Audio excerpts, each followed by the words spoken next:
기도하겠습니다. 살아계신 하나님 감사합니다. 예수님, 예수님의 보혈로 부어주시고 예수님의 권세로 역사하여 주옵소서. 이 자리에 예수님의 보혈, 예수님의 권세, 예수님의 능력으로 사로잡아 주옵소서. 오직 십자가에 피 흘리신 예수님만 나타나고 증거되게 하여 주옵소서. 예수님의 이름으로 기도드렸습니다. 아멘. 70분이 생각보다 좀 짧을 수 있어요. 그런데 먼저 한 가지 여쭤보겠습니다. 제 강의를 못 들어보신 분만 손 들어주시면 감사하겠습니다. 제 강의를 못 들어봤다. 괜찮아요. 손 좀 들어주시면 제가 도움이 많이 될 것 같아요. 난 못 들어봤다. 예, 들어보신 분들이 대부분이고 못 들어보신 분들 5분 있는데 그래도 이제 제 강의를 5번만 들으면 강사가 될 수 있고 누구한테나 제 강의를 하실 수가 있어요. 그래서 이 파워포인트는 뒤에 드렸는데 사실은 이거는 2시간용 강의예요. 그래서 70분 동안 강의할 때 대부분은 많이 들으셨으니까 들어봤을 법한 내용은 간단하게 좀 넘어가고 반대로 못 들어본 분들은 그게 처음 듣는 거기 때문에 조금 들으셔야 되니까 간단히 넘어가고 아마 못 들었을 거로 생각되는 부분은 제가 조금 더 얘기하고 해서 70분을 하도록 하겠습니다. 저는 원래 신촌 세브란스병원에서 말기 암 환자를 돌보던 호스피스 전문 의사였는데 말기 암 환자를 돌보다가 이분들을 조금 더 잘 진료할 목적으로 요양병원을 세우게 됐습니다. 그런데 어느 날 갈 곳 없는 에이즈 환자 한 분의 사연을 듣게 됐고 그분을 저희 병원에 모시고 복음을 전하는 것이 예수님이 주신 또 다른 사명이다라고 기도 가운데 감동이 있어서 그분을 모시고 복음을 전하고 진료를 하다가 갈 곳 없는 에이즈 환자가 갈 곳이 생겼다라는 게 소문이 나서 전국에 있는 에이즈 환자분들이 계속 오게 됐고 제가 현재까지 에이즈 진료 횟수가 약 7만 번이 넘게 됩니다. 그래서 엄청나게 많은 에이즈 환자를 보다가 동성애 문제가 어떤 것인지 현장에서 보게 됐고 이렇게 말씀드리게 됐습니다. 저희 병원 사진이고 다음 보겠습니다. 이 편지는 현재 중국 사람들이 많이 거주하고 있는 서울의 모 지역에 개척교회를 여신 한 목사님께서 당연히 그 길에서 있는 중국인들 그리고 조선인들 대상으로 복음을 전하셨는데 그러다가 한 청년이 이 복음 전도를 받고 그 교회에 출석하게 됐습니다. 그런데 그 청년이 20대 청년이었는데 동성애자였어요. 즉 중국인인데 동성애자였죠. 아빠는 한족이고 엄마는 조선족이었습니다. 그런데 이 청년이 동성애에 대한 문제 때문에 저희 병원에 오게 돼서 입원을 하게 됐어요. 그래서 제가 그 친구를 동성애를 끊을 수 있도록 도움을 주게 됐는데 그래서 감사하다라는 편지를 이렇게 써주신 거죠. 그런데 제가 보여주고 싶은 거는 이 감사하다는 편지가 아니고 동성애 어떤 면을 보여주고 싶어서 이 슬라이드를 만들게 됐습니다. 시간 관계상 70분이 짧으니까 짧게 말씀을 드리면 한 가지만 이 청년에 대해서 말씀을 드리면 이 청년이 동성애를 해야 되니까 항문을 항상 청소를 해야 되는데 어떡하냐면은 샤워를 할 때 칫솔을 항문에 끝까지 팍 집어넣는 거예요. 그리고 칫솔로 항문 이 장을 닦아내는 거예요. 이런 식으로. 그런데 언제까지 닦아내냐면은 나중에 이 칫솔 솔에서 대변 냄새가 안 날 때까지 이거를 닦아내는 거예요. 치약을 묻히기도 하고 비누를 묻히기도 하고 그렇게 평생 항문을 넣어가지고 매일 이거 닦다 보니까 더 이상 이 항문하고 대장이 견디지를 못해서 이 친구가 건강이 많이 상한 거죠. 여러분 동성애는 성중독입니다. 절대 이것은 우리가 권장할 수가 없다는 것이죠. 다음 보겠습니다. 동성애 성향은 절대 선천적이지 않고 후천적이고 학습되는 것이다 라는 것인데 우리 몸에 있는 사람 유전자, 사람 염색체 전체를 GWAS라는 방법으로 전수조사를 해보니까 우리 사람의 몸속에는 동성애 성향을 유발하는 사람 유전자가 단 한 개도 없습니다. 즉 동성애 성향은 선천적으로 가지고 태어나고 싶어도 가지고 태어날 방법이 없다는 거죠. 왜냐하면 동성애 유발 유전자 자체가 인간은 보유하지 않고 있으니까. 그러면 동성애는 어떻게 하게 되는 것이냐? 동성애는 100% 후천적이고 학습되는 것인데 다음 보겠습니다. 그러면 다음 볼게요. 동성애자 축제 현장 스케치 사진입니다. 말은 성소수자라고 그러지만 절대 소수가 아니고 사람 끝이 안 보일 정도로 엄청나게 많이 모여있죠. 그러면 우리나라의 성소수자 중에 남자 동성애자만 수가 얼마나 될 것이냐? 남자 동성애자라고 할 때 의학에서는 MSM이라고 명확하게 기술을 하고 있습니다. MSM은 Men Who Have Sex With의 약자로서 남자끼리 항문을 이용한 성관계를 맺는 남자에 한해서만 남자 동성애자다라고 말을 하고 있습니다. 즉 예를 들어서 나는 남자인데 정신적으로 다른 남자를 사랑한다. 정신적으로 다른 남자가 좋다. 이런 사람은 동성애자로 보지 않고 동성애자 수에 들어가지도 않는다는 것입니다. 왜냐하면은 정신적으로 사랑한다라는 것은 객관적으로 측정이 불가능합니다. 따라서 동성애자 범주에 들어가기 위해서는 구체적인 남성 간의 학문 성관계를 맺을 때만 남자 동성애자로 정의를 내리고 그 수에 산입이 되고 있는데, 우리나라의 남자끼리 학문을 이용한 성관계를 맺는 이 MSM, 즉 남성 동성애자의 수가 약 60만 명이 넘다고 합니다. 그래서 모였다면 이렇게 사람 끝이 안 보일 정도로 엄청나게 많이 모이게 되고 절대 소수가 아니고 대한민국의 이 시대에 존재하는 가장 강력한 이익단체 중에 하나다라고 말씀드릴 수 있습니다. 다음 보겠습니다. 이런 식으로 서울 퀴어 문화축제 선두가 항상 진행되게 되는데, 이렇게 맨 앞에는 저렇게 젊은 남자들 옷을 벗겨서 재단 위에 재물처럼 올려놓고 그 옆에는 저 재물을 운반하는 제사장들인데, 보시는 것처럼 새까만 옷에 부츠까지 새까만 부츠를 씻었습니다. 이렇게 새까만 제사장의 패션만 놓고 보면 이 무리가 하나님 쪽으로 보이시나요? 마귀 쪽으로 보이시나요? 절대 이 자리에 한 번만 가보시면 이 동성애자 축제가 전혀 이분들이 주장하는 문화축제 혹은 예술축제가 아니고 이 시대에 존재하는 가장 강력한 영적 전쟁의 현장임을 알 수 있습니다. 그런데 우리 예수민 사람들이 왜 이 서울광장 맞은편 광장에서 하루 종일 눈물 뿌리며 기도할 수밖에 없냐면, 성령의 힘을 입어서 이 영적 전쟁에 꼭 승리해서 조국과 미래 세대를 지켜야 되는 가장 강력한 영적 전쟁의 현장이 바로 서울 퀴어 문화축제다라고 말씀드릴 수 있겠습니다. 다음 보겠습니다. 이런 식으로 선두가 진행되게 되는데, 이렇게 젊은 남자들 옷을 벗겨서 재단 위에 재물처럼 올려놓고 있는데, 보시는 것처럼 이상한 물총을 쏴서 서울 시민들을 때려 맞추고 있습니다. 과연 해필이면 이날따라 이 길을 걷다가 저 남자의 이상한 물총을 때려 맞고 있는 우리 일반 시민들이 인권 침해를 당하는 걸까요? 아니면 이렇게 비웃으면서 웃으면서 밑에 서울 시민들을 겨냥해서 조준사격하고 있는 이 동성애자가 인권 침해를 당하고 있는 걸까요? 다음 보겠습니다. 서울 퀴어 문화축제 현장 스케치 사진인데, 일명 동성애자의 학문 팬티를 입고 본인의 엉덩이 학문 전체를 서울 시민 모두에게 강제적으로 보여주고 있는 한 남자 동성애자의 실제 사진입니다. 왜 동성애자들이 저런 이상한 형태의 팬티를 입냐면, 동성애자들의 은어로 번개라고 그러는데, 번개가 뭐냐면은 스마트폰 앱을 통해서 몇십 미터 떨어진 동성애자를 얼른 검색합니다. 그래서 메시지를 주고받아서 무슨 빌딩에 1층 남자 화장실 몇 번째 칸에서 만나자라고 급하게 약속을 맺은 다음에 그 좁은 남자 화장실 칸막이 안에서 두 남자 동성애자가 접선을 하게 되면 바지만 살짝 내리고 팬티는 벗지 않은 채 신속하게 학문 성교를 맺고 헤어질 목적으로 아예 저렇게 엉덩이가 뻥 뚫린 형태의 팬티를 평소에 입고 다닌다고 합니다. 혹시 오늘 입고 오신 분 안 계시죠?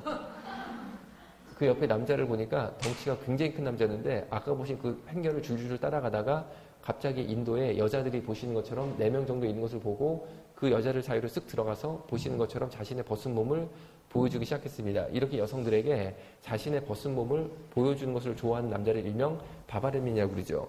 그리고 변태죠, 쉽게 말하면. 그리고 정신의학에서는 이런 행동은 성도착증으로 명확히 진단을 내립니다. 성도착증 중에서도 세부 분류로는 노출증 환자에 해당이 됩니다. 그런데 이 여성들은 서울 퀴어 문화축제 참석자들이 아니었고, 하필이면 그날따라 서울시에 그 인도를 걸었던 일반 죄 없는 서울 시민들이었는데, 빨간 티 입은 여성이 20대, 앞에 흰 모자를 쓴 분이 60대 정도 되는 여성이었습니다. 이 여성들이 벗은 몸의 남자가 자신에게 접근을 하니까 너무나 놀랍기도 하고 또 두렵기도 하니까 마침 옆에 경찰이 있었기 때문에 그 경찰에게 이 남자를 저지해달라 혹은 처벌해달라고 당연한 요청을 합니다. 왜냐하면 우리나라에는 공연 음란죄라는 벌이 있어서 남성이 여성에게 이런 행동을 하면 처벌받게 돼 있습니다. 그런데 그 경찰이 뭐라고 그랬냐면은 이 놀란 여성들에게 나는 이 남자를 저지할 수도 없고 처벌할 수도 없다라고 그랬어요. 그래서 놀란 여성들이 왜 못하냐라고 물어보니까 그 경찰이 뭐라고 그랬냐면 성소수자이기 때문에 보호해야 된다고 말을 한 거죠. 매년 서울 퀴어 문화축제가 계속 벌어지고 있고, 올해도 7월 달에 이 변태 축제가 열렸고, 매년 서울광장에 이렇게 이상한 남성들이 내 아내, 내 여자친구, 내 여동생, 우리 엄마를 위협하고 있는데 아직까지 단 한 건도 처벌례가 없다는 거예요. 너무 이상한 거 아니겠습니까? 과연 누가 인권 침해를 당하고 있는 걸까요? 제가 볼 때는 동성애자들의 특권을 위해서 우리 여성들이 인권이 짓밟히고 있다고 저는 분명히 판단하고 있어요. 다음 보겠습니다. 그러면 성소수자가 곧 동성애를 뜻하는 걸까요? 여기에는 굉장히 나쁜 언어 계략이 있는데, 정신의학에서 성소수자는 20가지 이상의 형태가 있다라고 분명히 말하고 있습니다. 동성애는 그 중에 한 가지를 따름인 거죠. 지금 보시는 이 잘생긴 20대 금발 백인 남성은 어느 날 야외 공공공원에서 야외 결혼식을 열겠다라고 부모 친구들에게 청첩장을 돌렸습니다. 그래서 부모님이 며느리를 보러 아들의 야외 결혼식장에 가보니까 며느리로 사람이 들어온 게 아니고 보이는 이 개가 들어온 거죠. 그래서 아들이 걔한테 신부 면사포를 씌우고 결혼식이 진행되게 되는데 서양 결혼식은 맨 마지막에 하이라이트로 신랑 신부가 실제로 키스하면서 당신만을 영원히 사랑하겠습니다 라는 영원한 사랑의 맹세라고 끝이 납니다. 자세히 보시면 저 걔하고 사람하고 빨갛게 혓바닥에 붙어있죠. 만약에 여러분의 아들이 걔와 사랑에 빠져서 걔와 키스를 하면서 당신만을 영원히 사랑하겠습니다 라고 영원한 맹세를 한다면 과연 이 걔를 여러분의 며느리로 받아들일 부모가 있을까요? 다음 보겠습니다. 결혼식 올리고 있는 이 아리따운 여성은 유럽의 유명한 여성 디자이너인데 고양이 남편이랑 사별한 이후에 개 남편이랑 재혼에 성공했다라고 뉴스에 난 것입니다. 다음 보겠습니다. 심지어 이 백인 남성은, 이 브레너라는 백인 남성은 돌고래와 1년 동안 성관계를 맺었는데 본인의 경험담을 자서전으로 발간하기도 했습니다. 다음 보겠습니다. 해맑게 웃고 있는 저 동물원 직원은 아기 악어와 성관계를 맺다가 어른 악어에 잡아먹혀서 죽은 실제 사연의 주인공인데 저 해맑게 웃고 있는 동물원 직원이 옆에 사진을 보니까 악어 뱃속에서 나오고 있죠. 왜 이렇게 되냐면은 서구 사회가 특히 독일이 마틴 루터가 종교개혁을 단행한 기독교의 종주국이다라고 말씀드릴 수 있습니다. 그런데 그 독일조차도 동성애에 대한 찬반 논란이 뜨겁다가 드디어 1969년도에 독일 시민들이 동성애는 문제없다라는 독일 시민의 합의를 이루게 됩니다. 그런데 독일 시민들은 당연히 동성애 한 개만 시민 합의를 이뤘을 뿐인데 그해 바로 법의 형평성의 원리 때문에 다른 형태의 성소수자 전부를 인정하게 된 원치 않은 결과를 낳게 됐고 그해 1969년도에 독일법에 실제로 사람과 동물 간의 성관계도 문제없다라는 독일법이 생기고 말았고 그 순간부터 동물 성애가 보편화되기 시작했는데 여기까지만 해도 그냥 웃고 넘어갈 수 있지만 다음 보겠습니다. 1969년도에 사람과 동물 간의 성관계도 문제없다라는 독일법이 생긴 이후에 독일과 유럽 각지에 합법적으로 운영됐던 동물 매춘업소의 실제 사진입니다. 이 업소에 근무하는 개들은 보시는 것처럼 항문 생시가 터져서 3개월 만에 다 죽어서 나오기 시작했는데 이 사진의 하이라이트는 다친 아랫부분이 아니고 팔하고 목입니다. 팔하고 목을 보시면 개가 털이 빠져있고 줄이가 있는 걸 볼 수 있죠. 왜 개들이 저렇게 하냐면은 개들이 인간 손님들한테 뒤에서 나쁜 행동을 당하면 화가 나서 확 돌아서 사람 손님을 공격할 수 있다고 합니다. 이것을 예방할 목적으로 이 업소에 근무하는 개들은 모두 잔인하게 앞발을 이렇게 목 뒤로 꺾어서 팔목, 목, 입까지 쇠사슬로 묶는데 언제까지 묶냐면 보시는 것처럼 털이 다 빠지고 줄이 갈 때까지 묶어버려요. 과연 이런 죽은 개 시체가 서울시 골목을 나뒹구는 것이 대한민국의 미래가 되는 게 우리 미래 세대를 위해서 바람직한 일이겠습니까? 다음 보겠습니다. 정신력이 말하는 또 다른 성소수자 메카노필리아는 한국말로 번역하면 기계성애자입니다. 이 남성은 지하 주차장에서 저 흰색 차를 보고 성적 흥분을 참지 못해서 성관계를 맺다가 CCTV에 찍힌 실제 사연의 주인공인데 자동차 범퍼 위에 바람 들어가는 구멍에다가 성관계를 맺는다고 합니다. 그런데 더 놀라운 사실은 이 차가 이 남자의 차가 아니고 남의 차에 있다는 거죠. 만약에 여러분들이 내일 새벽에 새벽 예배 때문에 아파트 주차장에 가셨는데 어떤 남자가 내 차를 이루고 있다. 그럼 그 남자를 보는 순간 아 이분이 내 차와 운명적 사랑에 빠지셨구나. 내가 인권으로 받아들여야지. 이런 생각이 들 수 있을까요? 전혀 이런 행동은 우리 인간의 하나님이 부어주신 양심과 맞지를 않는다는 거예요. 우리가 수용할 수가 없다는 거죠. 다음 보겠습니다. 정신의학이 말하는 또 다른 성소수자인 네크로필리아는 한국말로 번역하면 시체 성애자입니다. 지금 보시는 사진들은 성관계 대상이 되었던 애인 역할을 했던 시체들의 실제 사진인데 그렇다면 이 남자가 괴물 같은 남자냐? 절대 그렇지 않고 방을 보시면 책이 수북하죠. 이분이 역사 교수님이고 박사님이고 할 줄 아는 언어만 12개였던 천재였습니다. 그런데 어느 날부터 시체와 성관계하는 이상한 습관이 들었는데 저는 절대 이것이 사람으로서는 할 수 없고 악한 영이 이 교수님에게 역사한 것이다 라고 생각을 하고 있습니다. 그런데 이 사건의 전모가 어떻게 드러나게 되냐면 이 집 부모님이 자식이 대학 교수가 됐으니까 너무 자랑스러워서 자랑스러운 교수 아들 집에 아무리 한번 놀러 가려고 해도 이 교수 아드님이 부모님이 자기 집 안으로 들어오지 못하게 막습니다. 그래서 하루는 이 집 아버지가 아들 집에 불시에 싹 하고 들어가 보니까 아들 교수 집에 시체가 16개가 있었어요. 그래서 아버지가 아들을 112에 신고해서 사건의 전모가 드러나게 됐고 보시는 것처럼 일반인에게 공개 가능한 시체 2개만 이렇게 공개되게 됐는데 16개 시체 중에 제일 많은 연령대 시체가 불과 8살에서 11살. 밑에 시체 보면 굉장히 조그맣죠. 보시는 것처럼 시체가 점점 썩어 들어가니까 이렇게 막 천으로 뚫뚫 감고 얼굴에 인형을 잘라 붙였는데 밑에 사진을 보면 무슨 인형이 아닐까 싶을 정도로 작은 크기입니다. 저런 정도 시체가 제일 많았다는 거죠. 여러분, 이게 마귀 역사가 아니면 뭐가 마귀 역사겠습니까? 다음 보겠습니다. 카톨릭 교황이 카톨릭 성직자 50명 중 1명은 소아성애자다라고 발표를 하고 있습니다. 그래서 이 가톨릭 성직자는 신부에 국한해서 말하고 있습니다. 신부님들 50분 중에 한 분이 소아성애자라는 거죠. 이게 무슨 말이냐? 소아성애라는 것은 사실은 동성애라는 뜻인데 동성애 생활을 하면 할수록 어린 꼬마 남자를 좋아하게 돼 있고 결국 꼬마 남자를 건드리게 되는데 가톨릭 안에 만연해고 있는 동성애 문제까지는 교황 입장에서는 좋아서 그러는 거니까 눈을 감아주겠지만 그중에 불쌍한 남자 고아나 불쌍한 집 남자아이를 건드리는 그런 신부들은 처결을 하겠다라는 개혁 의지를 보여준 것이다 라고 저는 생각을 하고 있습니다. 다음 보겠습니다. 지금 보신 남성은 케네스 피니언이라는 이름의 미국 남성인데 미국의 보잉사라는 거대 비행기사에 근무했던 부유한 백인 남성입니다.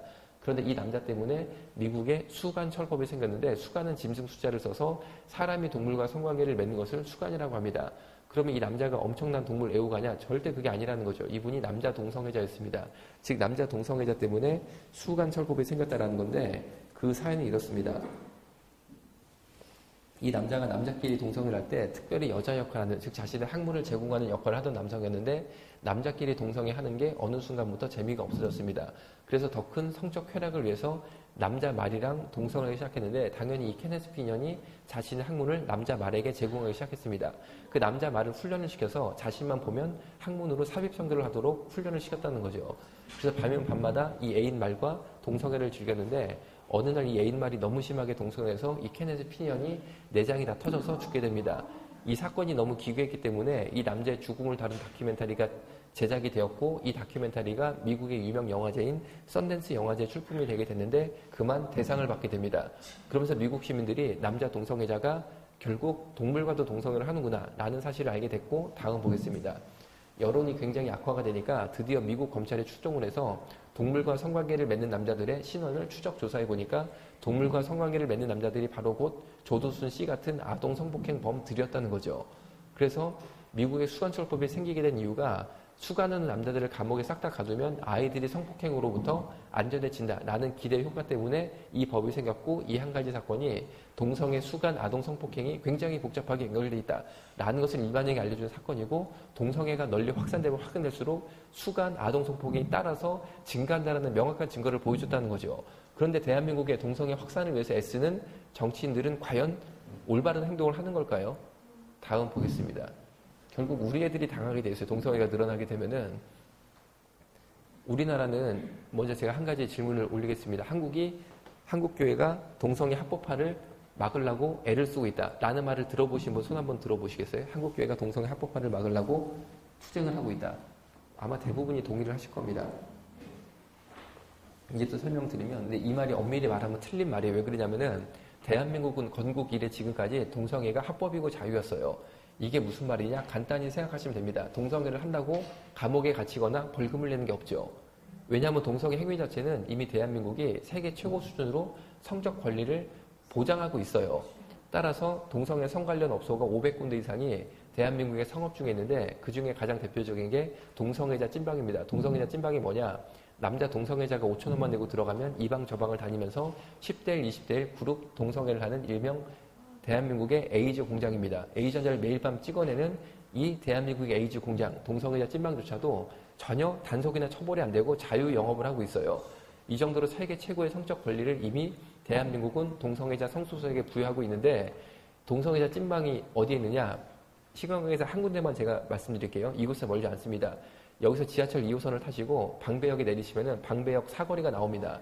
굉장한 큰 번화가입니다. 그 방배역 사거리 지하철역 딱 내리면 스타벅스라는 유명한 커피숍이 보여요. 그 스타벅스 지하 유성 사우나가 우리나라의 동성애자 집단 그룹 섹스 현장 중에 하나예요. 매일 에이전자를 찍어내고 있는 현장인데 전혀 단속이나 처벌이 안 되고 대한민국의 요충지 중에 하나인 방배역 사거리에 버젓이 합법 영업을 하고 있다는 거죠. 이 정도로 세계 최고의 성적 권리를 부여받고 있는 동성애자들이 왜 차별금지법을 만들려고 그러냐? 차별금지법이 전혀 차별을 금지하는 법이 아니라는 거죠. 대한민국은 동성애자들을 법으로 차별한 역사가 없어요. 그런데 차별금지법을 왜 법으로 만들려고 그러냐? 이유는 간단합니다. 지금까지 보신 여러 가지 성소수자의 기이한 행태에 대해서 저 같은 사람이 야 저거는 좀 잘못됐잖아. 저건 나는 받아들일 수 없어. 이상한 것 같아. 라고 말을 하면 그 성소수자는 저한테 뭐라고 그러냐면 당신 나보고 받아들일 수 없다고 그랬어? 내가 하는 거가 이상해? 사람 차별했네? 감옥에 가. 그러면 제가 감옥에 가는 게 차별금지법이에요.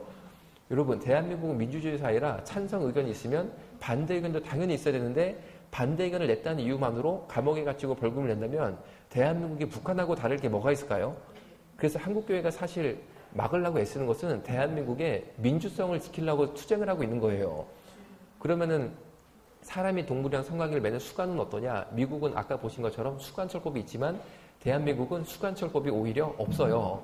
그러니까 대한민국은 동물이랑 성관계를 맺어도 자유라는 거죠. 오히려 한국이 미국보다 더 높은 수준의 동성애자, 성소수자, 성적 권리를 이미 보장하고 있는 대표적인 나라입니다. 그래서 우리나라에 보시는 것처럼 전국 수간협회가 결성이 돼서 활발하게 활동을 하고 있는데 저 조그만 빨간색 박스가 이 남자의 자기소개인데 정말 끔찍한 내용인데 글자가 작아서 잘 안 보이시니까 제가 대표적으로 읽어드리겠습니다. 오늘도 고마워. 매번 교대하면서마다 박을 때마다 기분은 좋은데 싸고 나면 항상 미안해진다. 아빠가 많이 사랑하는 거 알지? 사랑해 우리 애기들 이러가면서 이 남자는 보시는 저 조그만 강아지 2마리랑 번갈아 가면서 성관계를 맺는 남자인데 어느 날 고민이 생겨서 전국 수간협회 고민 게시글에 자신의 고민글을 남겼고 읽어드리면 이렇습니다. 관계 도중에 애기 생식기에서 피가 나요. 대충 씻기고 지어냈는데 나중에 관계할 때 저한테 피해가 오는 건 없겠죠? 라고 하면서 저 조그만 강아지가 이 남자한테 성관계를 당하다가 생식기가 찢어지고 피가 바닥에 떨어진 걸 실시간 사진 찍어 올렸어요. 여러분, 우리 신앙 양심이 이게 옳은 일이라고 고백받는 게, 강요받는 게 과연 정상적인 국가일까요? 여러분, 인간은 누구나 양심이 있어요. 왜 내 양심이 정치적인 세력에 의해서 굴복당하고 내 의견이 정치적인 세력에 의해서 조정당해야 됩니까? 여러분, 우리가 우리 양심에 따른 말을 하는 게 처벌받아야 될 일일까요? 그런데 차별금지법은 우리 신앙 양심의 고백을 처벌하겠다는 거고 이 정치 세력에 맞는 말만 하도록 강요하겠다는 거예요. 여러분, 우리 젊은 세대는요, 저도 비교적 젊은 세대라고 생각하거든요. 절대 자신의 신념과 반대되는 고백을 하도록 정치인들에게 강요받는 것을 견디지를 못합니다. 여러분, 제가 이 동성애 강의하면은 어르신들만 좋아할 것 같잖아요? 젊은 사람들이 더 좋아해요. 왠지 아세요? 젊은 사람들이 가지고 있는 생각이랑 너무나 맞거든요. 왜? 나한테 당신의 생각을 강요하냐는 거죠. 젊은 사람들 생각은. 나는 내 의견이 있는 거고 내 양심이 있는 건데.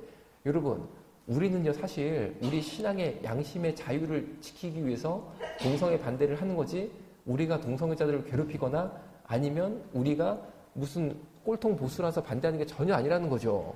다음 보겠습니다.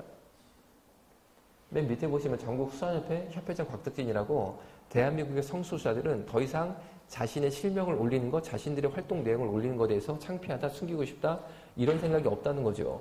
위에 보시면은 단체 수가는 3월 14일 평택에서 하겠다라고 광고를 올리고 있는데 단체 수가는 이런 장소를 빌린 다음에 동물들을 풀어놓고 이 단체 회원들이 집단으로 들어가서 사람과 짐승 간에 우리가 상상도 할 수 없는 악한 음행을 하는 연중 행사를 뜻하고 있습니다. 다음 보겠습니다. 맨 위에 곽덕진 회장이 이번에는 확실히 어린 강아지들로 구해놨습니다. 라고 광고를 올리고 있는데 미국뿐 아니라 대한민국도 제가 조사한 바에 의하면 분명히 동물 성애자들이 어린 강아지 좋아하고 어린 개를 자꾸 건드리다가 사람 애까지 건드리는 아동 성폭행으로 연결이 되고 있다는 거죠. 그런데 이 현상은 미국, 한국뿐 아니라 이태리, 독일, 프랑스 등 전 세계에 공통적으로 보이고 있습니다. 여기에는 어떤 거대한 정신병리가 있다라고 저는 판단을 하고 있지만 예수님을 믿는 제 입장에서는 간단히 생각하고 있습니다. 이 모든 것이 마귀역사 아니겠습니까? 그런데 밑에 보니까 저 여성은 저는 대형견 해주세요 라고 부탁을 하고 있고 밑에 남성은 대표님 저는 치와와 부탁드립니다. 이제 몇 번 하니까 왜 사람들이 치와만 찾는지 알 것 같네요 라고 하면서 본인이 제일 좋아하는 개 종류인 치와를 특별히 부탁하고 있는데 동물 성애한 남자들이 왜 치와를 제일 좋아하냐면은 무조건 이 동물 성애한 남자들이 어린 강아지 좋아하는데 치와는 다 큰 성견이 돼도 제일 작은 개 종류입니다. 그래서 애초에 제일 작은 개 종류인 치와를 자기 애인으로 선택해서 기른다고 합니다. 제가 이 사실을 안 다음에 어떤 오해가 생겨서 사는 게 좀 힘들었다가 지금은 기도 많이 해서 오해가 풀려서 사는 게 다시 약간 편해졌는데 그게 뭐냐면 제가 아파트에 사는데 우리 아파트에 아저씨가 혼자 독신으로 사시는데 이 아저씨가 치와를 키워요. 그래서 제가 그 아저씨 볼 때마다 야 남자 여자한테 치와 키우는 별 생각이 다 나니까 사는 게 좀 괴로웠다가 요새는 오해가 풀려서 이웃사촌으로 따뜻하게 잘 지내고 있습니다. 다음 보겠습니다. 예. 가장 유명한 동성애자 홍정선 씨인데 그렇다면 이분은 타고난 동성애자냐? 절대 그게 아니라는 거죠. 타고난 동성애자는 의학적으로 성립이 불가능합니다. 왜냐하면 동성애를 유발하는 유전자 자체가 없기 때문에 그렇습니다. 이 홍정선 씨는 매운 고추로 유명한 충남 청양이라는 곳에서 어린 시절을 보냈는데 초등학교 4학년 때 그 마을에 같이 살았던 성인 남자 동성애자가 홍석천 초등학생을 다락방으로 데려가서 소꿉놀이 하자라고 했는데 소꿉놀이를 한 게 아니고 성폭행을 한 거죠. 즉 남자 동성애자에게 초등학교 4학년 홍석천 아이가 학문 성폭행을 당했습니다. 그런데 그 사건이 있었을 때 빨리 부모님 선생님께 말씀을 드리고 해결을 받았으면 좋았는데 일단 본인이 당한 행동이 뭔지를 잘 몰랐고 그리고 가해자인 성인 남자가 무섭고 해서 이 사실을 덮고 숨기는 동안 고3, 즉 19살이 될 때까지 무려 300명 이상의 남자 동성애자들에게 연달아 성폭행을 계속 당하게 됩니다. 300번 이상이 아니고 300명 이상이니까 횟수로 치면 1000번이 훨씬 넘어갈 것으로 생각하고 있고 이렇게 어린 시절에 불건강한 동성애 성적 접촉을 당했다든지 아니면 동성애 음란물을 본 경우에 학습 효과를 일으켜서 동성애자가 될 수 있다라고 하고 이것을 정신의학에서는 학습화 이론으로 동성애자가 되는 원리를 설명하고 있습니다. 다음 보겠습니다.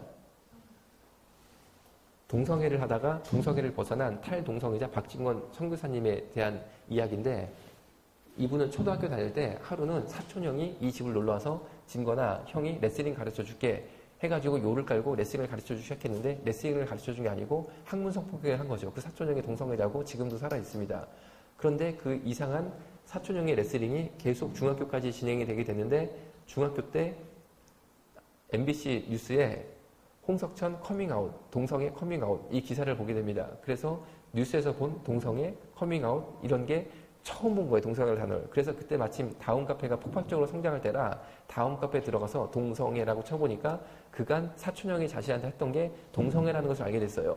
그런데 그 사실을 아셨을 때 여러분 생각 같으면은 또 제 생각 같으면은 그럼 얘가 화가 나가지고 엄마한테 가서 엄마 사촌형이 그동안 나한테 동성애 성폭행했다고 나 진짜 나 기분 나쁘다고 이렇게 말했을 것 같지만 그게 아니고 이미 동성애자가 돼버렸어요. 그 사건으로. 그래가지고 그 다음부터는 어떻게 했냐면은 아까 말씀드린 동성애자 찐방 그룹 난교 현장이 있잖아요.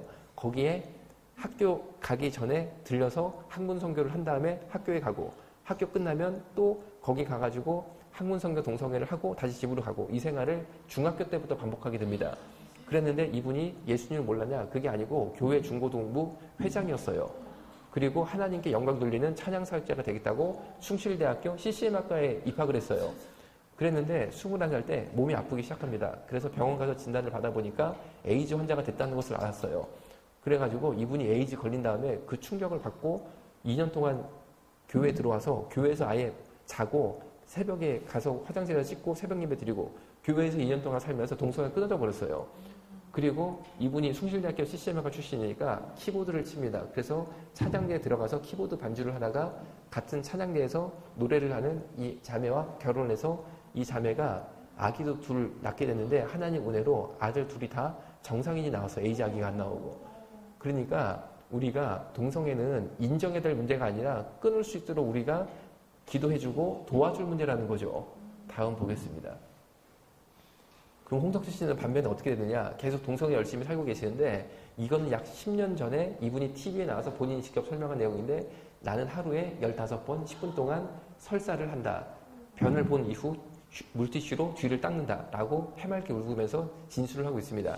여러분 15번 10분 하면 150분이거든요. 그러면은 거의 3시간이죠. 그리고 화장실에 왔다 갔다 하는 시간까지 포함하면 약 4시간을 화장실 이용해 쓰고 있다는 거예요. 여러분 우리 젊은이들이 하루에 4시간을 화장실 이용해 쓰고 있다면 대한민국의 미래가 어떻게 되겠어요? 그리고 대변을 설사를 본다는 것은 항문 괄약근이 다 망가져서 더 이상 굳은 변을 보기가 어려울 정도로 항문 상태가 악화가 됐다는 것이고 15번 대변을 보면은 휴지로 지처리를 못하는 거죠. 왜냐하면 항문이 다 손상을 입으니까 휴지로. 그래서 꼭 물티슈를 평생 지니고 살아야 되는데 우리 대다수 청년들의 모습이 만약 물티슈를 항상 손에 들고 다녀야 되고 하루에 5시간 이상을 화장실 이용해 쓴다고 그러면은 과연 우리나라가 정상적인 경제활동을 하는 국가로 존립할 수 있겠습니까? 여러분 이것은 굉장히 무서운 문제예요. 다음 보겠습니다. 조선일보에 나온 저희 병원의 실제 동성애 에이즈 환자의 사진인데 이분이 바로 동성애 에이즈 환자신 거죠. 에이즈 바이러스의 우선적이 뭐냐면 에이즈 바이러스가 뇌세포를 갉아먹어서 뇌를 썩게 만들어서 반신불수, 전신마비, 식물연간이 오게 만든다는 게 무서운 점입니다. 이 남자 같은 경우는 일찍 조기에 발견돼서 다행으로 왼쪽 반신불수가 와서 보시는 것처럼 왼쪽은 다 못 씁니다. 그래서 왼쪽 팔, 왼쪽 다리가 다르게 굳어져 있고 따라서 오른쪽에 지팡이를 짚고 남은 인생을 사셔야 되는데 엉덩이를 보시면 장기간 지속된 항문 성교 동성애로 말미암아 항문이 다 터지고 썩어 들어가서 보시는 것처럼 피가 줄줄줄 나오고 저 피에는 에이즈 바이러스가 함께 분출이 되고 있습니다. 몸이 이런 상태가 되면 더 이상 가정에서 생활할 수가 없고 에이즈 장기 요양 시설에 입소해서 남은 인생을 사셔야 되는데 미국의 조사에 따르면 이렇게 철저하게 몸이 파괴돼서 에이즈 장기 유행설에 입소하는 동성애 에이즈 환자의 평균 입소 연령이 몇 살이냐? 불과 41세. 여러분, 제가 언뜻 빼도 여러분들 거의 41세 이상이시 많이 모이신 것 같거든요. 저도 41세 이상이에요. 무슨 말을 제가 올리고 싶은 거냐면은 진짜 우리 예수님께 감사해야 됩니다. 우리가 예수님을 만났기 때문에 이 자리에 이렇게 나라를 위한 자리에 나오고 기도할 수 있는 거지.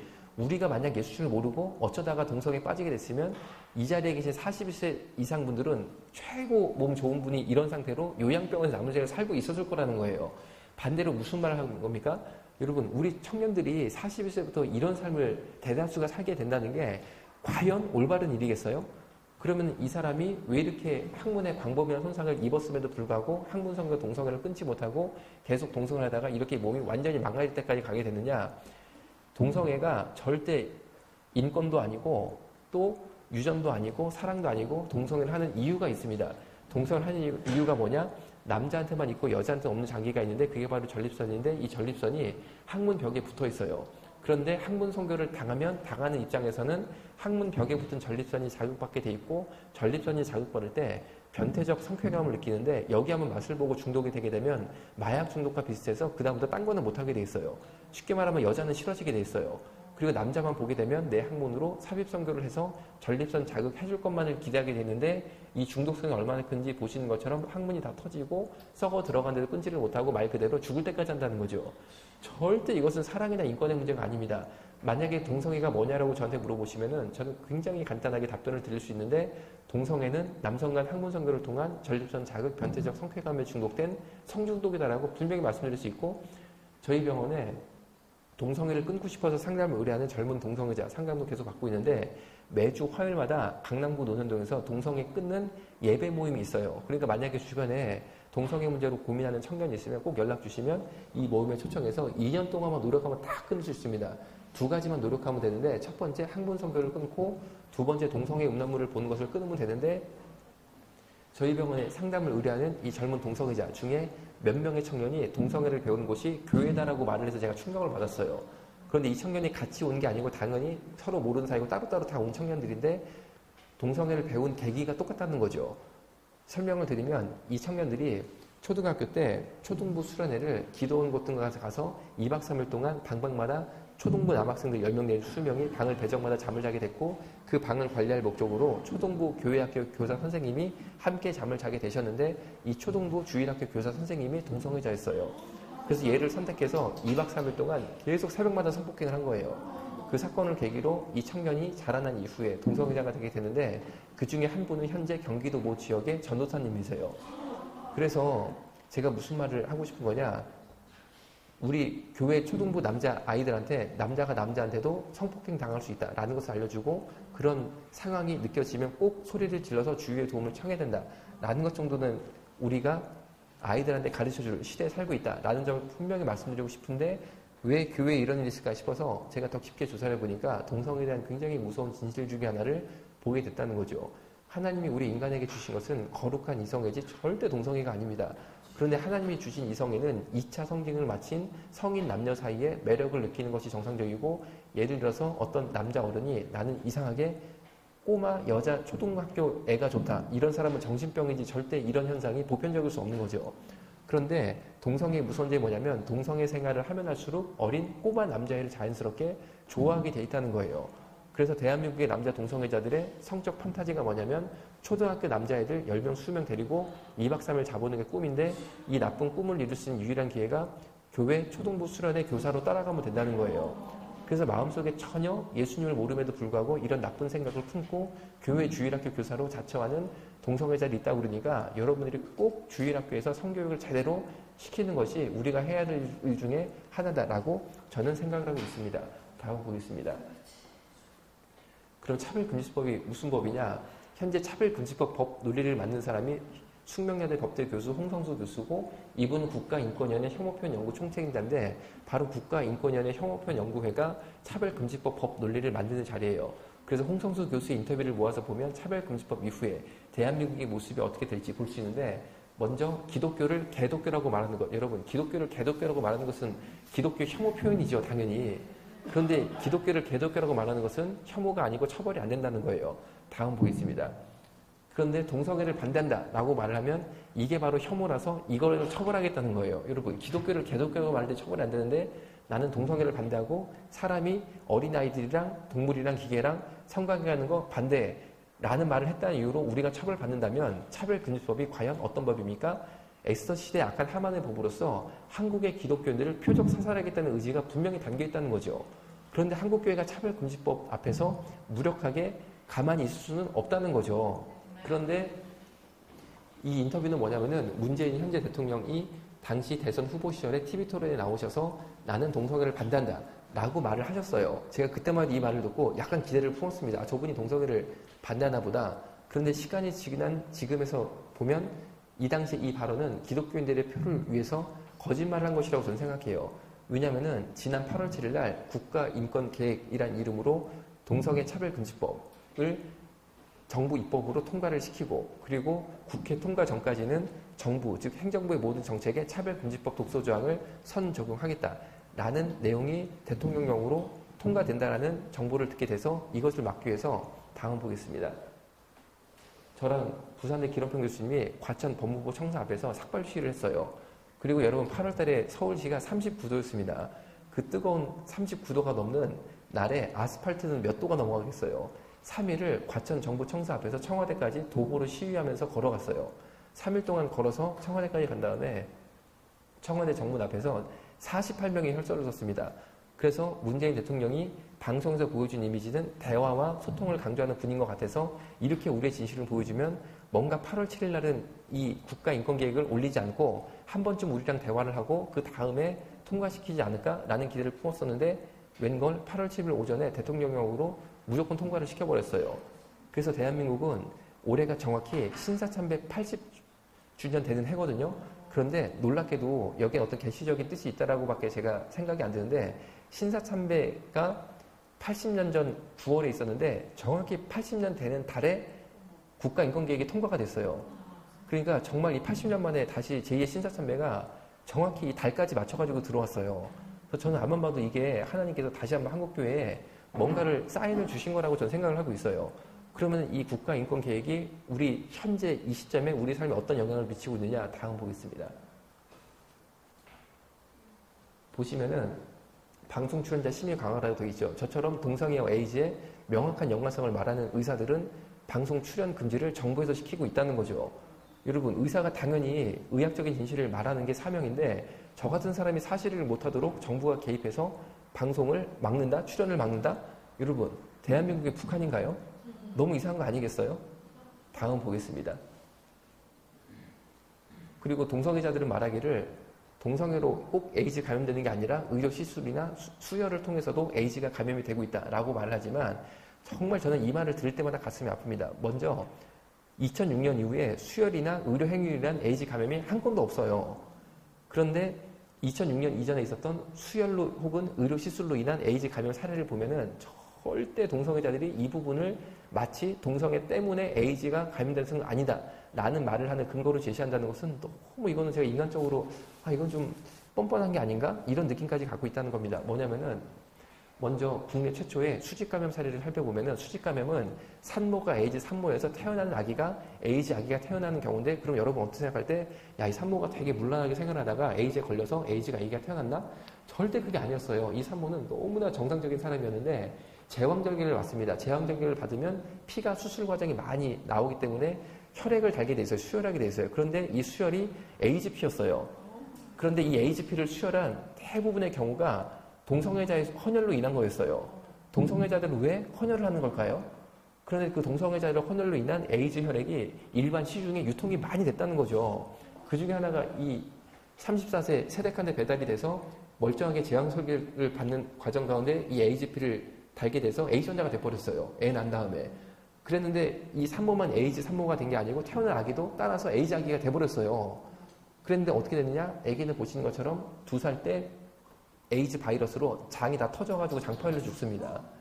이 세대군요 아직까지 살아있어요. 이 집은 망했어요. 쉽게 말하면. 에이즈 환자의 피 때문에 아내 에이즈 환자 대 아기 죽어. 그럼 이 집은 뭐가 됐습니까? 그런데 이 가정은 왜 어느 언론도 인터뷰를 안 하는 거예요? 그리고 이 밑에 다음 슬라이드 보겠습니다. 다음 슬라이드 볼게요.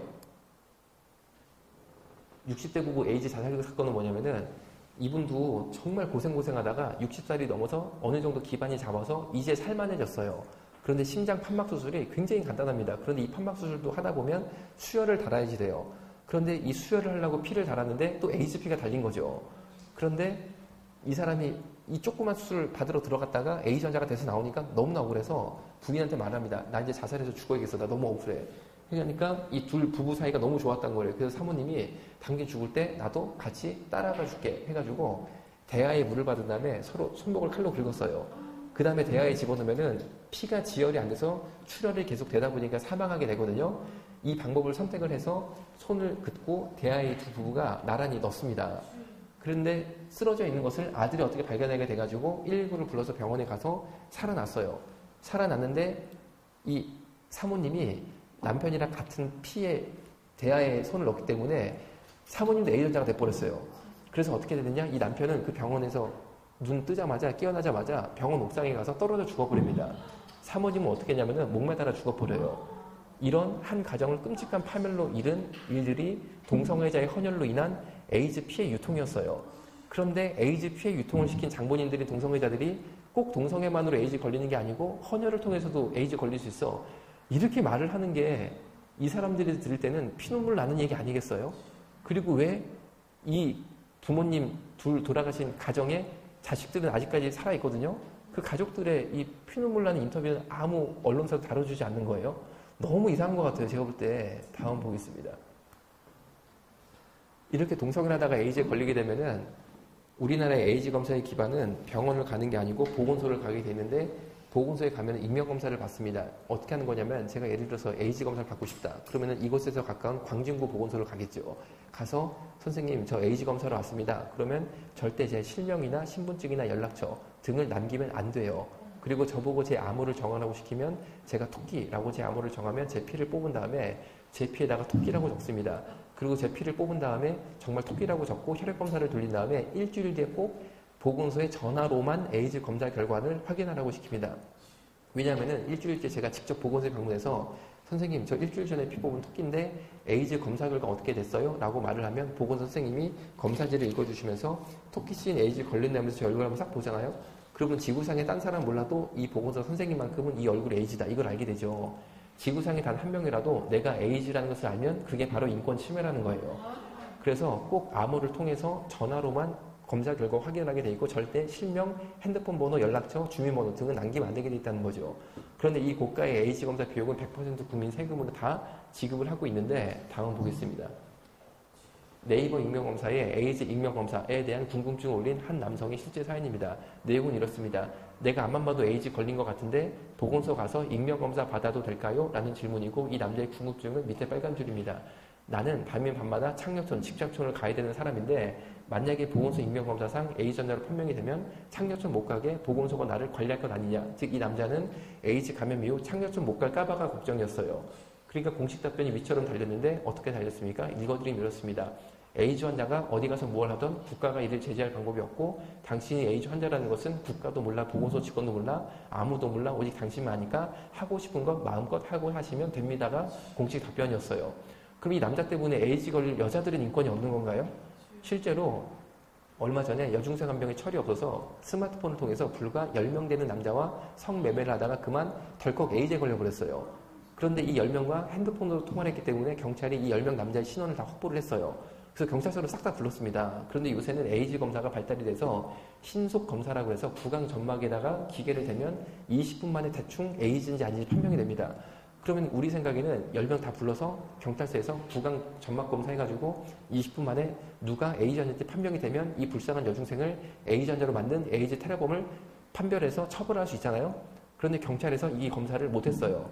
왜? 그 검사를 하면 동성애자 인권이 침해된다는 거예요. 그러면은 그 다음 방법으로는 이 남자의 그간 병원 기록을 다 압수수색을 해서 누가 에이즈 진료 기록인지 파악을 해서 그 사람을 처벌하면 되잖아요. 그런데 병원 기록을 다 압수수색해 보니까 문제가 뭡니까? 우리나라는 보시는 것처럼 에이즈 기록이 없는 나라예요. 그러니까 10명이 다 무혐의가 됐습니다. 그럼 이 불쌍한 여중생을 에이즈 환자로 만든 이 에이즈 테러범은 오늘 밤은 그냥 넘어갈까요? 제가 볼 때는 또 서울시 어디를 헤매면서 또 다른 희생자를 찾고 있겠죠. 여러분 매일 밤 이런 에이즈 테러로 에이즈 환자가 되는 불쌍한 에이즈 희생양이 매일 밤 15명이 발생을 하고 있습니다. 제가 볼 땐 세월호가 문제가 아니거든요. 그런데 정부는 동성애자 인권의 발목이 잡혀서 이 에이즈 테러에 대해 어떤 대책도 만들지 못하고 있어요. 저는 뭐가 진짜 대한민국이 어디로 가고 있는 건지를 모르겠어요. 그리고 이런 얘기를 당연히 저 같은 의사가 현장에서 방송에도 나가고 자유롭게 제 의견을 진술할 수 있어야 되는데, 국민들에게 정보를 줄 수 있어야 되는데, 정부가 저 같은 사람 출연을, 시민을 강화해서 금지를 시키겠다? 그럼 여러분, 우리나라는 어떻게 되는 거예요? 그럼 누가 하는 거예요? 이런 어떤 식으로 국민들이 알 수 있는 거예요? 그러니까 뭔가 이게 국민들이 알 권리를 빼앗고 있는 것은 잘못된 거라고 생각을 하고 있는 거죠. 그런데 제가 거기에 굴해가지고 안 하냐? 저 더합니다. 더해. 그럴수록 더해. 아니, 그럼 방송 안 나가면은 그만큼 제가 한 번이라도 어디가 더 나가서 얘기하면 되는 거지. 거기에 굴하겠습니까? 네, 다음 보겠습니다.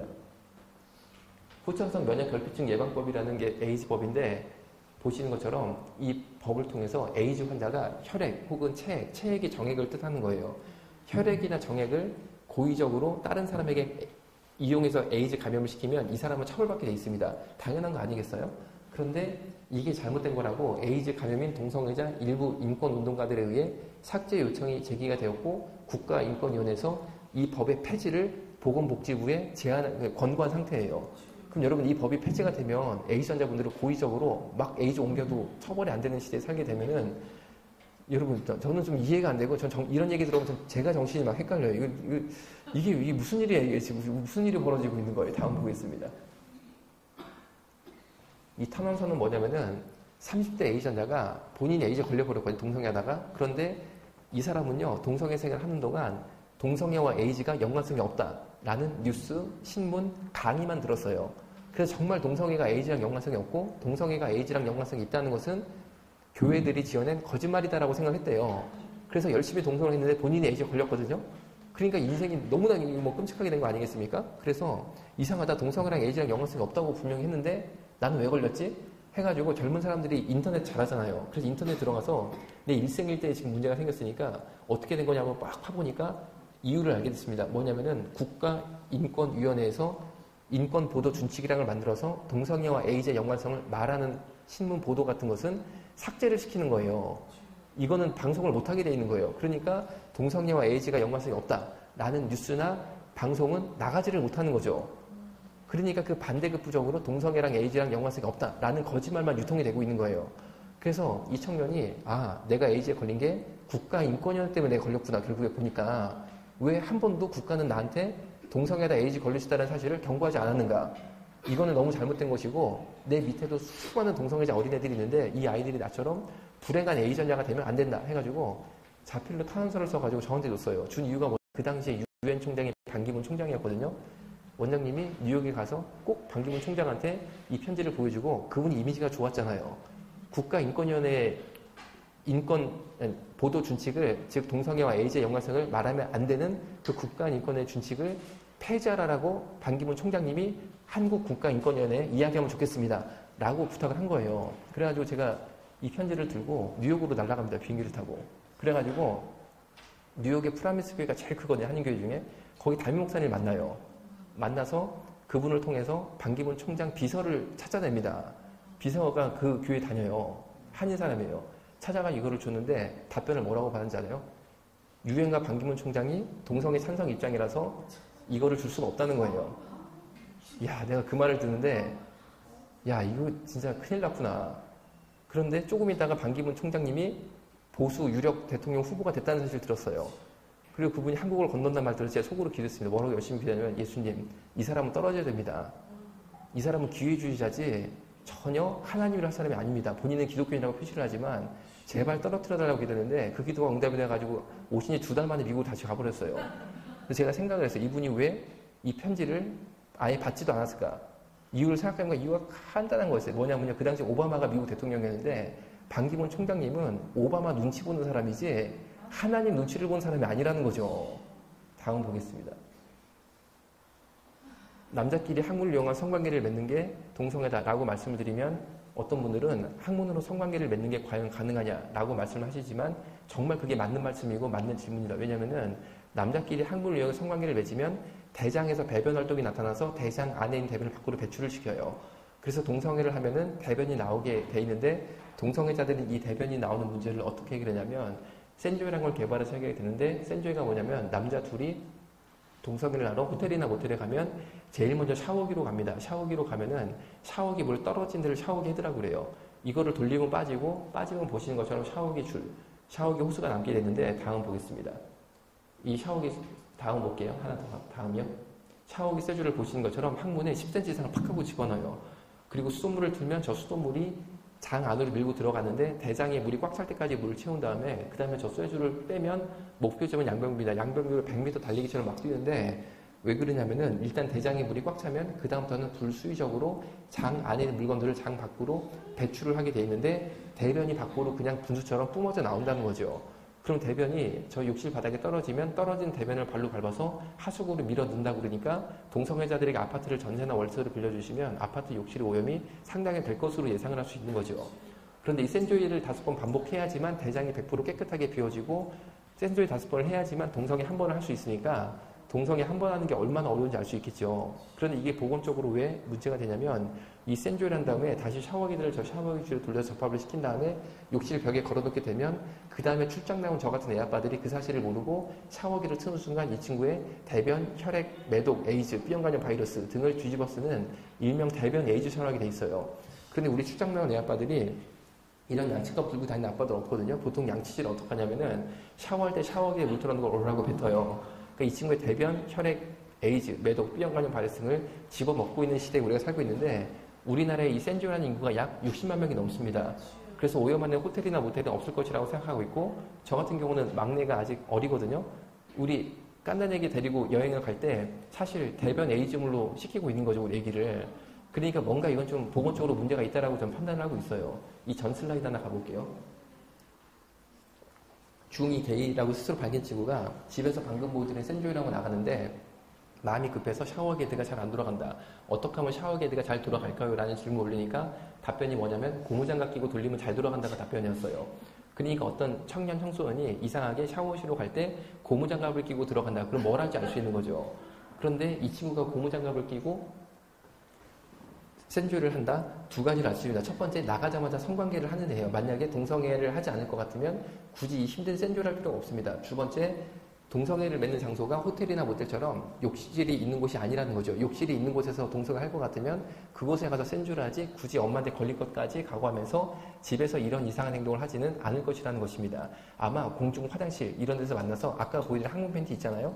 그거 입고 다니면서 얼른 항문 성교하고 헤어지는 그런 아이로 생각이 돼요. 그런데 이 강의를 중학생 대상으로도 하는데 한 중학생이 강의를 듣다가 손을 들고 질문한 게 너무 신선해서 아직까지 제가 잊지 못합니다. 그 질문이 뭐냐면 그렇다면 이 아이가 고무장갑 끼고 센조이를 한 다음에 다시 고무장갑을 벗어서 싱크대에 걸어놓으면 엄마가 그 고무장갑을 다시 끼고 그 사실을 모른 채 김치도 썰고 깍두기도 버무리는데 그럼 이 아이의 동성애 병균이 가족들에게 다 유입이 되는 게 아니냐. 그거는 정말 맞는 말이에요. 그러니까 가족 중에 동성애자가 한 명 있으면 동성애자 병균이 어떤 형태로든 가정 가운데 들어갈 수 있다라고 제가 판단하게 됐고 다음 보겠습니다. 아니 그 센조이 사진 다시 한번 볼게요. 이 사진은 동성애자가 본인의 센조이 장면을 인터넷에 띄운 거예요. 그런데 원본 사진은 저 네모난 박스가 없습니다. 원본 사진은 생으로 다 보여요. 즉 대한민국 동성애자들은 이런 모습에 대해서 창피하다, 숨겨야지 이런 생각이 없고 자랑을 할 목적으로 인터넷에 띄우고 있는데 이런 사진에서 저건 충격인데 좀 저거 아닌 것 같아 라고 말을 하면 당신 나 차별해서 감옥 가.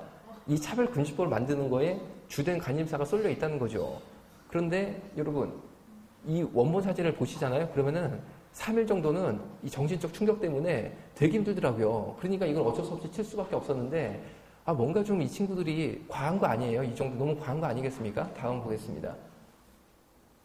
그리고 학문으로 성관계를 맺는 게 통증 때문에 과연 가능한가요? 라는 질문이 많고 정말 이거는 맞는 말씀이고 통증 때문에라도 동성애는 못하는 게 정상인데 동성애자들은 이 통증의 문제를 어떻게 해결했냐면 피스팅약을 개발해서 해결을 했는데 피스팅이 단어가 영어라 멋있게 들리실지 몰라도 저는 절대 이런 행동을 하면 안 된다라고 우려가 깊다는 거죠. 이 피스팅이 뭐냐면은 간단합니다.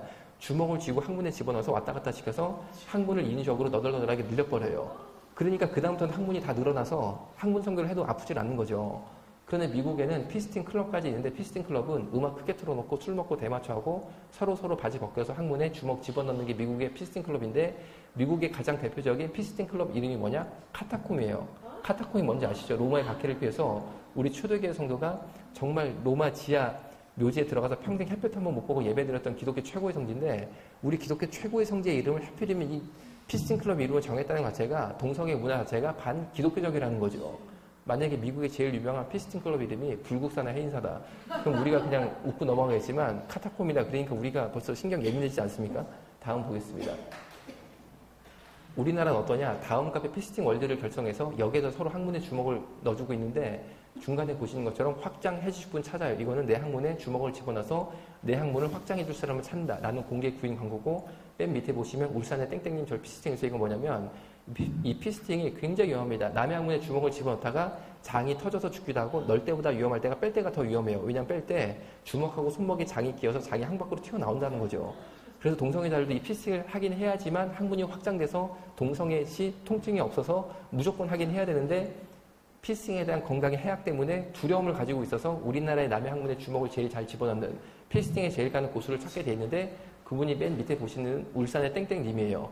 그래서 울산의 땡땡님 절 피스팅의사라고 특별히 그분한테 청을 올리고 있고 이 답을 들은 울산의 땡땡님은 밑에다가 울산에 무슨 모텔이 몇 시까지 와라. 그러면 이 친구가 서울에서 KTX 타고 울산까지 내려가서 이 행동을 당하고 다시 서울 올라오는 거죠. 다음 보겠습니다. 심지어 대구의 한 남자 동성애자는 주먹을 집어넣을 뿐 아니라 얼마 전에는 500cc짜리 포카리 스웨트 병까지 집어넣는 데 성공했다라고 자랑글을 올리고 있는데 여러분 항문에 500cc짜리 포카리 스웨트면이 들락날락 하면은 이 아이의 미래가 어떻게 되겠어요? 다음 보겠습니다. 고1 남학생은 방금 말씀드린 피스팅 하다가 장이 항 밖으로 튀어나와서 고민이다 라는 글을 올리고 있는데 아무리 우리 아들을 엄마 아빠가 열심히 일해가지고 없는 돈 있는 돈 다 모아가지고 과외 공부시켜 서울대 연고대를 보내도 동성애를 하는 순간 장이 항 밖으로 튀어나와서 이 아이가 살아야 되는데 과연 어떤 인생을 살게 될까요? 그러니까 여러분 자녀들 무조건 공부시키는 것만 신경 쓰지 마시고 이 아이가 정말 동성애를 하는지 안 하는지 동성애 유혹관계 노출이 되는지 보셔야 되는데 핸드폰을 뒤져가지고 다음 볼게요. 이런 앱이 깔려있나 보면 된다는 거죠. 다음 볼게요. 이 분홍색 앱은 6개 정도가 동성애자 앱으로 많이 쓰이고 있는데 그중에 3등이 잭디라는 앱입니다. 그러니까 저런 앱이 깔려있으면 동성애자다라고 볼 수 있는 거죠. 그런데 이태원에 가서 제가 저 앱에 접속을 해보니까 보시는 것처럼 지도에 제 위치가 표시가 됩니다. 즉 GPS 기능, 위치 추적 기능이 있는 건데 제 반경 5km에 3등 되는 저 분홍색 동성애자 앱에 현재 동시 접속 중인 동성애자 수가 보시는 것처럼 400명이 검색이 됩니다.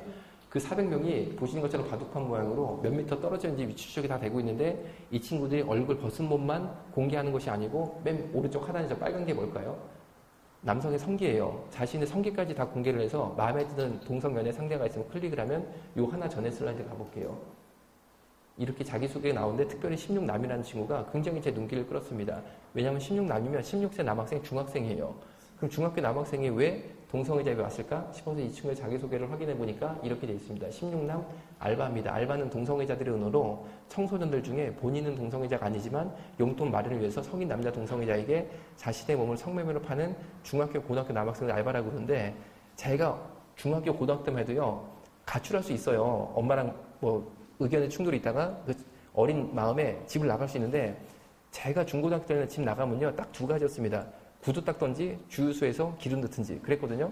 그런데 여러분 요새 주유소에서 기름 넣는 10대 본 적 있으세요? 혹은 구두통 들고 다니는 10대 본 적 있으세요? 그럼 이 아이들이 뭐 해가지고 가출을 했는데 먹고 살까요? 그 생각 해본 적 있으세요? 한번 생각해 보세요. 왜 얘네들이 구두 안 닦고 주유소 가서 기름 안 넣을까? 그럼 뭘로 돈을 벌고 있을까? 간단한 얘기입니다. 간단한 얘기예요. 그래서 이 아이가 다시 읽어드리면 16남 알바입니다. 이 알바를 한다는 것은 남자애들이 남자 동성애자들에게 중학교, 고등학교 애들이 자기 몸을 동성 성매매로 판다는 거예요. 돈은 많다는 선물입니다. 맨 밑에 빨간 줄 읽어드리면 항부는 많이 범해지지 않아서 쫄깃합니다. 이렇게 항부 상태까지 광고를 하면서 중학교 남학생이 동성 성매매에 나서고 있는데 이 친구에게 1시간 동안 너의 몸과 항문을 팔고 얼마를 주면 되느냐라고 물어보니까 이 친구가 얼마 달라고 그런지 아세요? 3만 원을 요구하는 거예요. 3만 원을. 그러니까 돈 3만 원 때문에 우리 중학교, 고등학교 남학생들이 에이즈에 걸려서 집에 돌아오는 시대에 우리가 살고 있고 지금 보시는 저 남색 S라고 되어 있는 앱이 딕소라는 앱인데 제가 이 강의를 계속 하다 보니까 저 회사에서 남색 대신에 빨간색으로 바꿨거든요. 그래도 모양은 똑같아요. S라고 되어 있어요. 저 S가 있으면 이제 동성애자 앱 저게 1등인 거죠. 그런데 이런 앱이 깔려있으면 이제 동성애자다라고 볼 수 있는데, 이런 동성애자 앱을 통한 청소년 동성 성매매 급증으로 말미암아 지난 15년 동안 대한민국의 청소년 에이즈 증가율이 무려 2,500%를 초과하게 돼요. 어마어마하게 많은 청소년들을 에이즈 환자로 만든 죽음의 덫을 보게 된 거죠. 한번 들어가 볼까요? 의외로 갑자기 10m 이렇게 나오면은 오늘 이 중에도 누구 계신 거죠, 이제. 뭐 세상에 안전한 데 있겠습니까? 네, 넘어가 볼게요. 하나 더 가볼게요. 이 노란색 광고 전단지가 동성애 성적 지향에 대한 말인데, 우리가 성적 지향이란 단어도 말은 많이 들어봤지만 내용을 모르는 거죠. SM 속감, 바텀 속감, 이게 바로 이분의 성적 지향인데, SM은 세디스 메조키스트의 주말로 동성애만 하는 게 아니고 동성애할 때 상대편을 아프게 해야지만 만족해하는 동성애자들이 있고, 그 친구들 SM이라고 부릅니다. 섭은 서브미션의 주말로 노예 역할하면 섭이라고 그래요. 바텀은 남자끼리 성관계할 때 여자 역할하면 바텀이라고 부릅니다. 즉, 이 남자의 성적 지향은 동성애를 하는데 상대편을 아프게 하는 성적 지향을 가지고 있다는 거죠. 틱톡아이디 8780이라고 자신의 신분을 다 이미 노출을 했습니다. 그러니까 여러분들도 틱톡아이디 8780 연락하면 이 문제의 남자랑 통화도 할 수 있고 만날 수도 있겠죠. 즉, 대한민국의 동성애자들은 더 이상 창피하다, 숨겨야지 이런 생각이 없다는 거예요. 그런데 밑에 보니까 초보 가능, 어린무 가능이라고, 아니나 다를까 이 남자 동성애자도 꼬마 남자아이를 찾고 있는데, 이 노란색 광고 전단지 사진을 어디서 찍었냐? 초등학교에서 20m 떨어진 전봇대에서 찍었습니다. 우리 초등학교 아들들 있잖아요. 그 아들을 향해 쳐놓은 악마의 덫이라고 부를 수밖에 없는 거죠. 그런데 이런 광고를 보고 두들겨 맞으면서 동성애 당한다는데 누가 과연 연락할까 싶지만 호기심에 연락하는 남학생들이 있는 게 문제인 거죠. 다음 보겠습니다. 저 물 한 잔만 더 갖다 주세요. 물 한 잔만 더 갖다 주세요. 이 남학생은 21살 대학생, 키가 180, 운동도 많이 해서 당연히 내가 내 몸을 지킬 수 있다, 나는 자신감이 충만했던 친구인데, SM 동성애자 광고를 보고 감사합니다. 호기심에 만납니다. 만나니까 팔목에 수갑을 채워드려요. 이렇게 수갑을 채워드려요. 이게 따지고 수갑 차도 내가 내 몸 당연히 지킬 수 있다 라는 자신감이 있었대요. 그런데 여러분, 절대 마귀역사하는 데는 가면 안 된다는 거죠. 왜냐하면 마귀역사는요, 인간이 상상할 수 있는 범주를 뛰어넘습니다. 그런 아니라는 생각을 하는 순간 소변 보는 구멍을 요도라고 합니다. 요도는 즉 소변 보는 구멍이니까 어딘지 연상이 되시죠. 거기다가 지금 보시는 저 쇠젓가락 같이 생긴 거를 팍 집어넣고 막 쑤시기 시작하는 거예요. 저거는 요도풀이라는 기구인데, 여러분들이 이 강의 끝난 다음에 네이버에 요도풀이라고 검색하잖아요.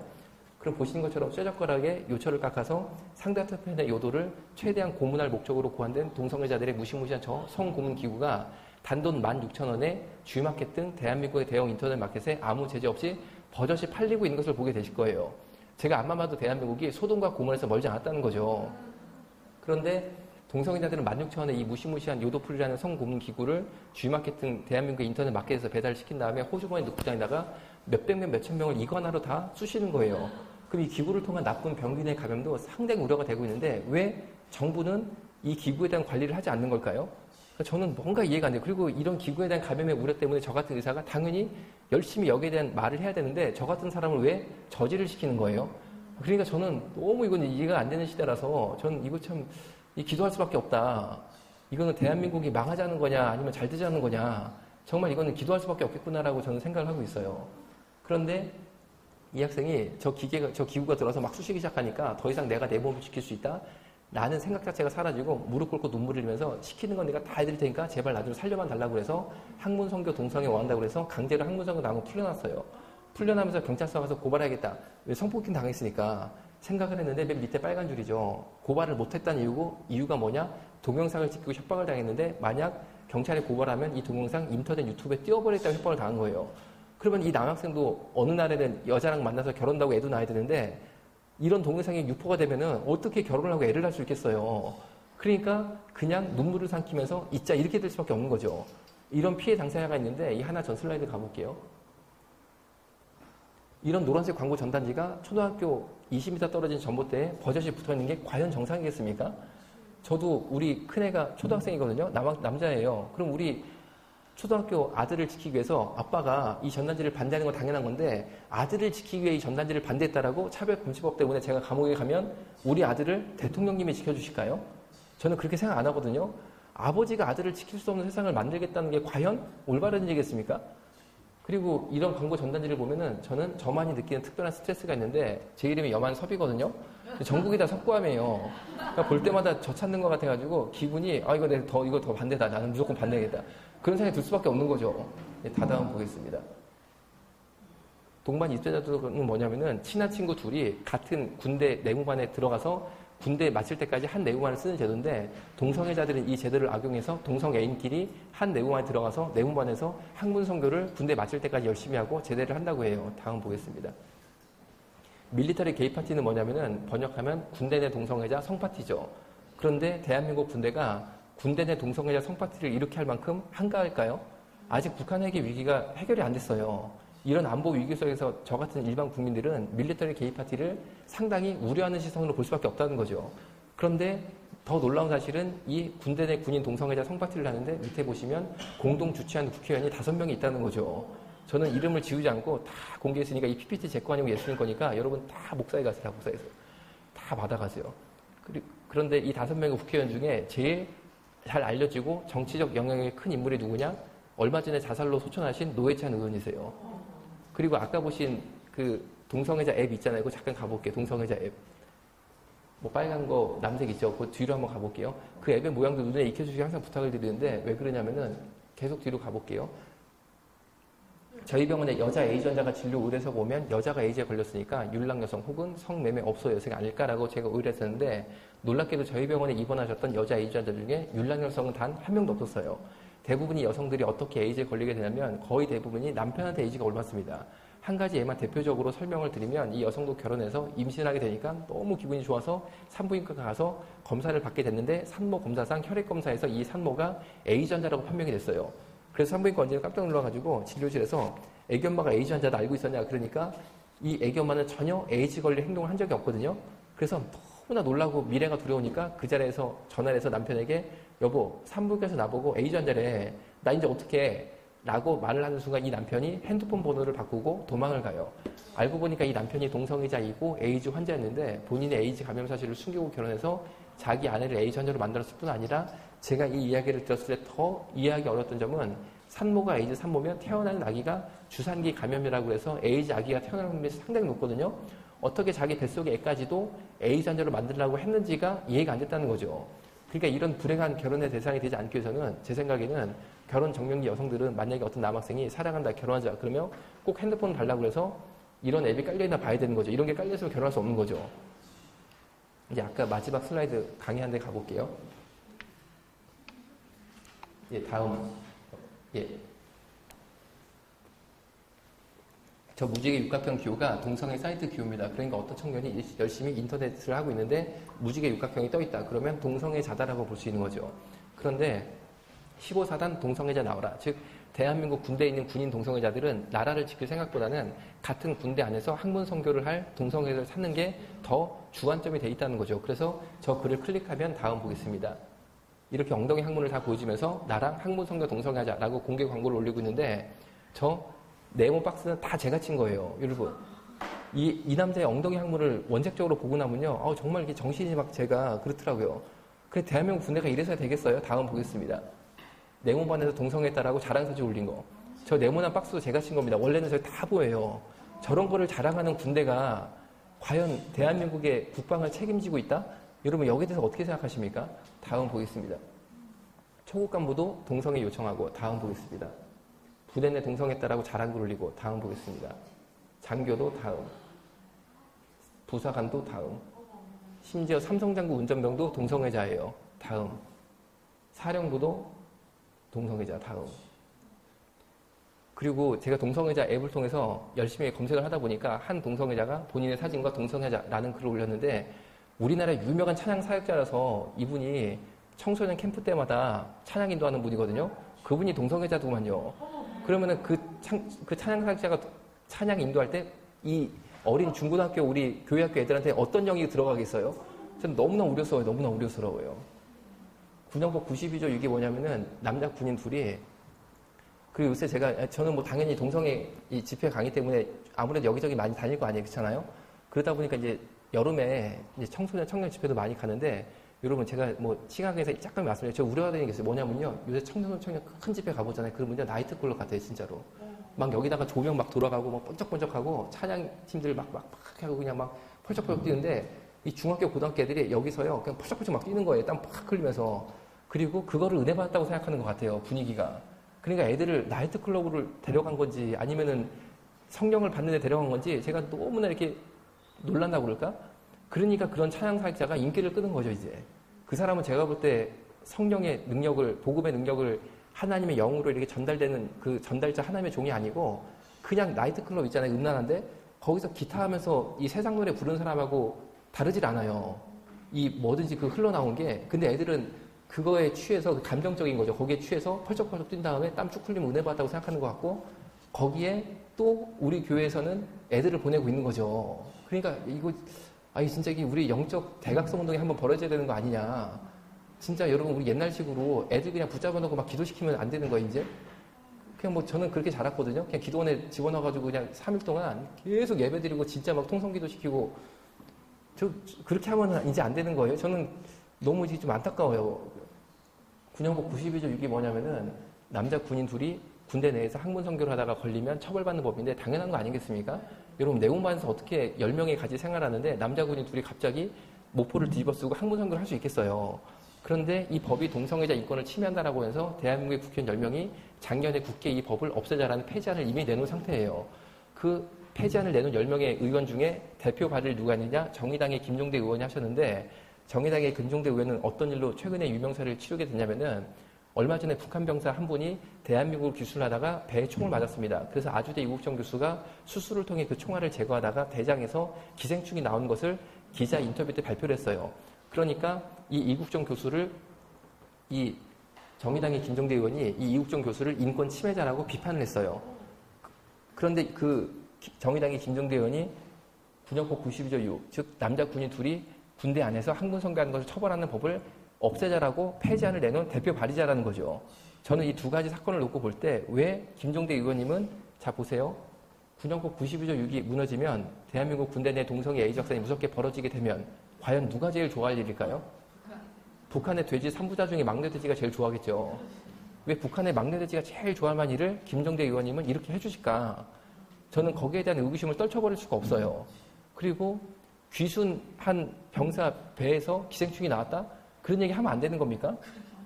그 얘기를 했다고 왜 그 의사 선생님을 생명을 살린 한 사람의 이 고귀한 생명을 정말 이 꺼져가는 이 생명을 살린 이 고귀한 의사 선생님을 뭐가 인권 침해했다라고 그렇게 불만이 김종대 의원에 생기셨을까요? 저는 뭐가 좀 이게 좀 이해가 안 되고 뭐가 석연치 않다. 그런데 여러분도 그 뜻은 각자 의미하셔야 되는데 군역법 92조 6이 없어진다라는 폐지 법안이 나가니까 보시는 것처럼 어떤 단체가 나와서 군역법 92조 없애라 라고 데모를 해주고 있는데 어디가 나왔습니까? 노동자연대라고 돼 있죠? 노동자연대가 뭐 한답니까? 노동자연대가 전혀 아니고 대한민국의 공산주의자들이에요. 공산주의자들. 이 노동자연대는 공산주의 단체를 표방하고 있는 단체예요. 그럼 왜 대한민국의 공산주의자들이 이렇게 군역법 92조 6을 없애라고 열심히 데모를 해주고 있을까요? 그 이유는 여러분들이 각자 의미하셔야 되는데 제가 무슨 말을 하고 싶은 거냐? 누군가는 이 사람들에 맞서서 막아야 된다는 거죠. 그게 누구겠습니까? 저는 여러분이라고 생각해요. 그리고 우리 서울교회 문화축제 때 당연히 이거 막아야 되니까 우리는 반대 국민대회를 열잖아요. 그러면 올해도 이제 있었죠. 그러니까 당연히 전국의 대형교회에 공문도 보내고 전화도 드려서 사람들을 좀 보내달라라고 당연한 요청을 했습니다. 그런데 대한민국의 99.9%의 대형교회들이 우리는 사람을 보낼 수 없다라고 답변을 주셨어요. 그 이유가 뭐냐라고 물어보니까 이유가 놀랍게도 똑같다는 게 제가 더 놀란 거죠. 그 이유가 뭐냐면 거기에 사람을 보내면 대통령님한테 찍혀서 교회를 못한다는 게 답변이었어요.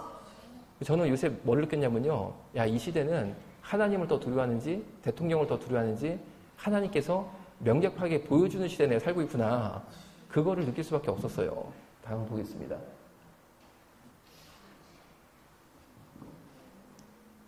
다음 보겠습니다. 이건 잘 아는 거니까 또 넘어갈게요. 다음 보겠습니다. 이렇게 동성애를 하다가 에이즈에 걸리면은 놀랍게도 대한민국의 모든 질병 중에 치료비, 약값, 노후 보장까지 100% 국민 세금으로 다 지원하는 질병은 에이즈밖에 없다는 게 놀랄 따름인 거죠. 지금 보신 문자 내용은 뭐냐면은 제 주변에 동성애로 에이즈에 걸린 분이 생기셔서 이분이 저한테 병원을 소개해달라. 그리고 내가 그 병원에 다니면서 에이즈 약을 먹어야 되니까 에이즈 약값을 알려달라. 에이즈는 아직까지도 완치가 없습니다. 다만 에이즈에 걸리면 에이즈 알약, 즉 바이러스 억제 알약을 먹으면 에이즈 바이러스 증식이 어느 정도 억제가 돼서 30년 더 살 수 있어요.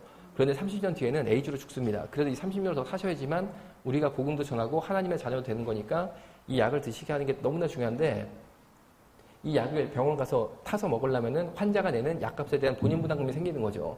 이거에 대해서 우려를 하셔서 제가 서울에 있는 모 국립병원인데 이 국립병원은 노숙자 진료한 착한 병원이에요. 그래서 이 병원에 이 에이즈 알약을 처방하는 감염내과 전문의 선생님한테 에이즈 환자를 보낼 테니까 한 달에 이 환자가 낼 약값의 본인 부담금을 알려달라라고 문자를 드려보니까 환자가 낼 환자 약값 부담금은 60만 원이다 라는 답변을 주셨어요. 이제부터 설명드리면 에이즈 환자 한 명이 한 달 동안 먹는 에이즈 알약값만 600만 원이라는 뜻이에요. 600만 원이 나오면은 그 순간 90%인 540만 원은 국가가 병원에 바로 지급합니다. 그러면 환자는 병원에 10%인 60만 원만 내고 병원 여순 60만 원짜리를 받게 돼요. 그럼 이 병원 여순 60만 원짜리를 가지고 보건소에 가서 보여주게 되면 60만 원 현찰로 바로 돌려줘 버려요. 즉 에이즈 환자가 먹는 에이즈 알약값만 600만 원인데 이 600만 원을 전액 100% 국민 세금, 여러분 세금으로 다 지원을 하고 있다는 거죠. 그런 이 약을 먹고 있다가 몸이 악화가 돼서 병원에 입원하게 되면 입원비, 치료비 전액 100% 국민 세금으로 다 지원합니다. 그런데 몸이 아프니까 간병사를 쓰게 되는데 여러분들도 간병사를 써봐서 아시겠지만 간병사님 하루 모시는데 일당이 9만 원입니다. 9만 원. 간병비 때문에 허리가 휘거든요. 그런데 에이즈 간병하는 데는 20만 원 이상을 요구를 해요. 그런데 에이즈 환자 하루 간병하는 일당 20만 원 이상의 고가의 간병 비용이 100% 국민 세금으로 다 지급이 돼요.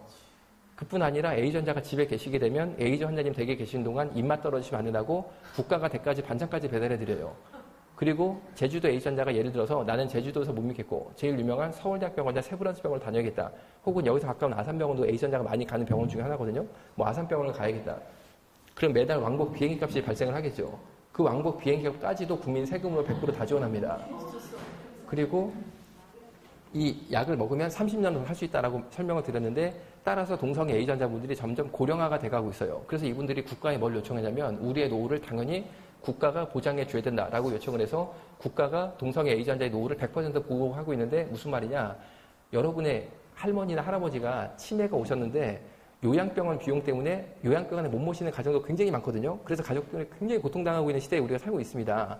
여러분이 이곳에서 가까운 송파 참병원이라고 있어요. 거기 전화해서 한 달에 돈 얼마 받냐고 물어봐서 250만 원입니다. 기본 서울은 웬만한 데는 싼 데가 100만 원이에요. 싼 데가 100만 원. 그리고 웬만한 데 250만 원입니다. 근데 우리가 돈이 어디서 100만 원, 250만 원을 매달 집어넣겠어요. 그렇잖아요. 그런데 에이즈 환자가 동성애 에이즈 환자가 요양병원에 입원하게 되시면 돌아가실 때까지 국민 세금으로 요양병원비 전액을 국민 세금 100% 다 부담합니다. 제가 의료계에서 볼 때 동성애 에이즈 환자가 대한민국 최고의 귀족 집단이에요. 그 어떤 집단도 이런 혜택을 받는 집단이 전혀 없고 개인적으로 저희 친할아버지 조부께서는 중국 군관학교를 졸업하셨는데 중국 군관학교가 우리나라의 사관학교 같은 데예요. 그러니까 그 당시에 중국 군관학교를 졸업하셨는데 그 다음에 어디를 가셨냐? 광복군에 들어갔습니다. 그래서 만주에서 일본군과 생명을 건 전투를 치르시다가 결국 총에 맞으셔서 다리 불구가 되셨어요. 그런데 저희 할아버지는 돌아가실 때까지 이런 종류 혜택을 받아본 적이 없으세요. 그러니까 보훈 대상자 자녀인 저는 대한민국에 대해서 어떤 의구심이 있느냐. 왜 대한민국은 나라를 위해 싸우다가 장애를 입은 우리의 독립유공자들보다 동성애를 하다가 에이즈 걸린 분들을 훨씬 더 귀한 대접을 하는지가 이해가 안 돼요. 과연 동성애를 하다가 에이즈 걸리는 게 나라를 위해 싸우다가 일본군과 싸우다가 팔 하나 다리 하나 잃어버리는 것보다 훨씬 더 고귀한 행동일까요? 다음 보겠습니다. 저 무지개 육각형이 동성애 사이트 기호다 라고 제가 이미 말씀드렸는데 노코나라는 에이즈 환자가 너무 많아서 고민이다 라는 글을 올리고 있습니다. 노코는 노콘돔의 주말로 콘돔 없이 동성애하는 친구들을 노콘이라고 부르는데 그러다가 에이즈 걸리면 어떡하려냐라고 물어보면 이 동성애자들이 뭐라고 말하냐면 어차피 에이즈 걸려도 국가가 국민 세금으로 내 인생을 다 책임져 주는데 뭐가 걱정이냐. 난 차라리 콘돔 없이 하다가 에이즈 걸리는 게 훨씬 유익하다라고 답을 한다는 거죠. 얼마 전에 이집트 난민 하나가 대한민국 난민 신청을 했는데 난민 신청 사유가 뭐냐? 자신이 동성애자라는 거예요. 그러니까 이 친구가 자신이 동성애자인데 이 무슬림들은 동성애자들을 박해하잖아요. 그래서 내가 이 동성애 생활에 꽃을 피우기 위해서 세계 최고의 동성애 복지국가 천국을 찾아야겠다라고 나름 열심히 찾다가 그 나라가 대한민국이에요. 그래가지고 대한민국에 내가 가서 동성애자로서의 인생의 파라다이스를 한번 느껴봐야겠다 해가지고 우리나라에 와서 난민 신청을 했는데 결국 재판이 됐는데 어떻게 됐을까요? 이 친구가 이겼어요. 그래서 이 친구가 현재 대한민국 국민 안에 살고 있어요. 그 사이에 벌써 3명의 무슬림들이 동성애자라는 사유로 난민 인정이 됐습니다. 제가 볼 때 벌써 3명 됐으니까 이 소문이 전 세계로 퍼질 거라고 저는 분명히 생각하거든요. 제가 볼 때 전 세계 과격 이슬람 동성애자들의 최종 종착지가 대한민국이 될 확률이 상당히 높다고 저는 생각하고 있어요. 그럼 생각해 보세요. 과격 이슬람도 우리가 골 아프잖아요, 솔직히. 그리고 동성애도 여러 가지 문제를 보시니까 골 아프잖아요. 그런데 과격 동성애 이슬람 사람들이 대한민국으로 수도 없이 몰려든다? 이러면 우리 어떻게 되는 거예요? 우리 보고 어떡하라고 그러면 그렇잖아요? 그러니까 뭔가 이거 좀 이거 좀 뭐 방법이 있어야 되는 거 아니냐? 이대로 그냥 뭐 있어야 되는 거냐? 라는 생각을 하고 있는 거죠. 다음 보겠습니다. 2013년도가 동성애 에이즈 문제로 인한 사회적 비용이 4조를 돌파했습니다. 그런데 물가 상승률을 반영하면은 현재 2018년도 동성애 에이즈 문제로 인한 대한민국 사회적 비용이 얼마를 발생했느냐? 무려 8조예요, 8조. 여러분, 사회적 비용 8조를 동성애 에이즈 문제로 한국 사회가 부담하고 있는데 이런 동성애 문제에 대해서 우리 지갑에서 돈이 나가는 건 당연하고 우리 입에서 동성애 문제를 말하는 것을 정부가 가로막겠다? 여러분, 이거야말로 독재 아니겠습니까? 아니, 왜 우리가 이런 당연한 사실을 말하면은 처벌받고 제한을 받아야 되는 거예요? 왜 불이익을 받아야 되는 거예요? 당연히 민주주의 사회는 내 속에 있는 얘기를 할 수 있어야죠. 그리고 명예훼손, 그리고 모욕이라는 죄가 있어서 제가 만약에 동성애자나 성소수자를 명예훼손하거나 모욕하면 당연히 처벌을 받아요. 이 명예훼손이나 모욕은 평등합니다. 차별이 없어요. 그런데 차별 근절을 만들겠다는 자체가 명예훼손이나 모욕의 범죄에 들어가지 않은 지극히 상식적인 건전한 비판에 대해서 처벌을 하겠다는 거니까 여러분, 저는요, 대한민국이 차별 금지 통과가 되면은 분명히 동성애자 독재국가가 될 거라고 판단을 하고 있어요. 저는 동성애자 독재국가에 저와 제 자녀들이 살 이유를 모르겠거든요. 그러니까 열심히 이제 투쟁을 할 수밖에 없는 거죠. 다음 보겠습니다. 우리나라가 세계 최고의 동성애 복지국가인데 이것 한 가지가 남아서 동성애 단체는 대선 후보로 나섰던 유력 정치인들에게 해달라라고 요청을 했고 이게 지금 또 굉장히 위기 속에서 제가 또 이 위기감에 말씀을 드린 거죠. 트랜스젠더라는 내용인데 트랜스젠더는 남자가 여자처럼 되고 싶어서 고가의 성전환 수술 비용과 고가의 여성 호르몬 주사값을 지불하고 죽을 때까지 성전환 수술 이후에 여성 호르몬 주사를 맞는 사람들을 트랜스젠더라고 하고 대표적으로 하리수 씨 같은 경우죠. 그런데 이분들이 주장하는 게 뭐냐면은 고가의 성전환 수술 비용과 여성 호르몬 주사값의 80% 이상을 국민 세금으로 내달라고 주장하고 있어요. 그런데 우리나라에 불쌍한 사람들이 얼마나 많은데 멀쩡한 남자가 여자 되겠다는데 비용의 80%를 국민 세금으로 내야 될까요? 그리고 대선 후보로 나섰던 유력 정치인 중에 한 명인 이재명 현재 경기지사님은 차기 대선 유력 후보 중에 하나예요. 이분이 대통령이 될 가능성도 상당히 있습니다. 그런데 이분은 지난 대선 후보 시절 불과 몇 년 안 됐죠. 그때 공약을 발표한 내용 중에 어떤 게 있었냐면은 전국의 관공서에 근무하는 직원은 공무원을 뜻하는 겁니다. 전국의 관공서와 은행 직원의 30% 이상을 성소수자로 채용하겠다라는 공약을 발표하기도 했어요. 다음 보겠습니다. 아프리카 우간다가 전 국민의 60%가 에이즈 환자다라는 당시 한겨레신문 보도인데 에이즈가 결코 간단한 문제가 아니고 나라 하나가 없어질 뻔한 문제라는 거죠. 다음 보겠습니다. 그러니까 무세베니라는 사람이 기독교인이 대통령이 되면서 우간다를 살릴 목적으로 특별한 법을 만들었는데 그게 바로 동성애 처벌법이었어요. 즉 우간다는 동성애 자유 동성애 합법 국가가 아니고 동성을 하다가 걸리면 감옥에 3달씩 들어가니까 동성애자들이 무서워서 동성을 끊게 됐고 그 결과 60%는 에이즈 증가율이 현재 4%까지 떨어졌어요. 분명히 동성애 에이즈 문제는 정치적 그리고 정책적 문제가 관여를 한다는 거죠. 그런데 저는 동성애 처벌법을 전혀 주장하지 않습니다. 이거는 인권 침해적인 색깔이 있는데 다만 이 당시 우간다는 나라가 없어질 뻔한 위기 가운데 있었기 때문에 이런 특단의 조치를 취할 수밖에 없었던 시대적 상황이 있었다는 거죠. 그런데 제가 주장하는 건 뭐냐면 차별금지법은 막아야 된다는 거예요. 그런데 동성애한테는 주장하기를 꼭 동성애한다고 에이즈 걸리는 게 아니고 콘돔만 잘 끼면 괜찮다라는 말을 하지만 이게 대표적인 거짓말이고 보시는 것처럼 콘돔의 실패율이 15%입니다. 절대 콘돔만으로 에이즈를 예방할 수 없다는 것이죠. 다음 보겠습니다. 이 부동산투의 주인공인 여성은 콘돔만으로 에이즈나 기타 성병을 완벽하게 예방할 수 있다라는 거짓말로 사실로 믿고 성매매 업소에 취직해서 2년 동안 일을 한 다음에 2년 만에 그 업소 생활 청산하고 병원 가서 검사를 해보니까 보시는 것처럼 온갖 질병은 다 걸려 있었다는 거죠. 다음 보겠습니다. 심지어 이런 병까지 걸려 있었어요. 다음 보겠습니다. 우리나라 1세대 동성애자인 김유복 씨. 다음 보겠습니다. 나이 들어서는 이렇게 됐어요. 기저귀 차고 변실금 생기고 자리에 누워서 혼자 이태원 쪽방에서 쓸쓸하게 죽어갔습니다. 그런데 이분의 죽기 전에 임종 비슷하게 하신 말씀인데 이렇게 기록이 돼 있어요. 그것이 실수였다는 걸 그 당시에는 모르고 동성애가 실수라는 걸 그 당시에 몰랐다는 걸 젊었을 때는. 다음 보겠습니다. 좋아했던 사람은 다 떠나고. 다음 보겠습니다. 몸 망가진 것만 남은 게 동성애라는 거예요. 다음 보겠습니다. 그리고 동성애를 다 막고 싶다는 거예요. 다음. 바른 길로 이끌어주고 싶은. 다음. 그런 사람들이 나와줬으면 좋겠어요. 인생의 말년을 맞이한 동성애들조차도 동성애는 실수였고 그 당시 내가 한 건 잘못된 거였고 그것 때문에 못 망가진 것만 남았고 이 동성애를 막아줄 사람이 제발 나오면 좋겠다라고 고백을 하고 있는데 그게 바로 여러분들 아니겠어요? 다음 보겠습니다.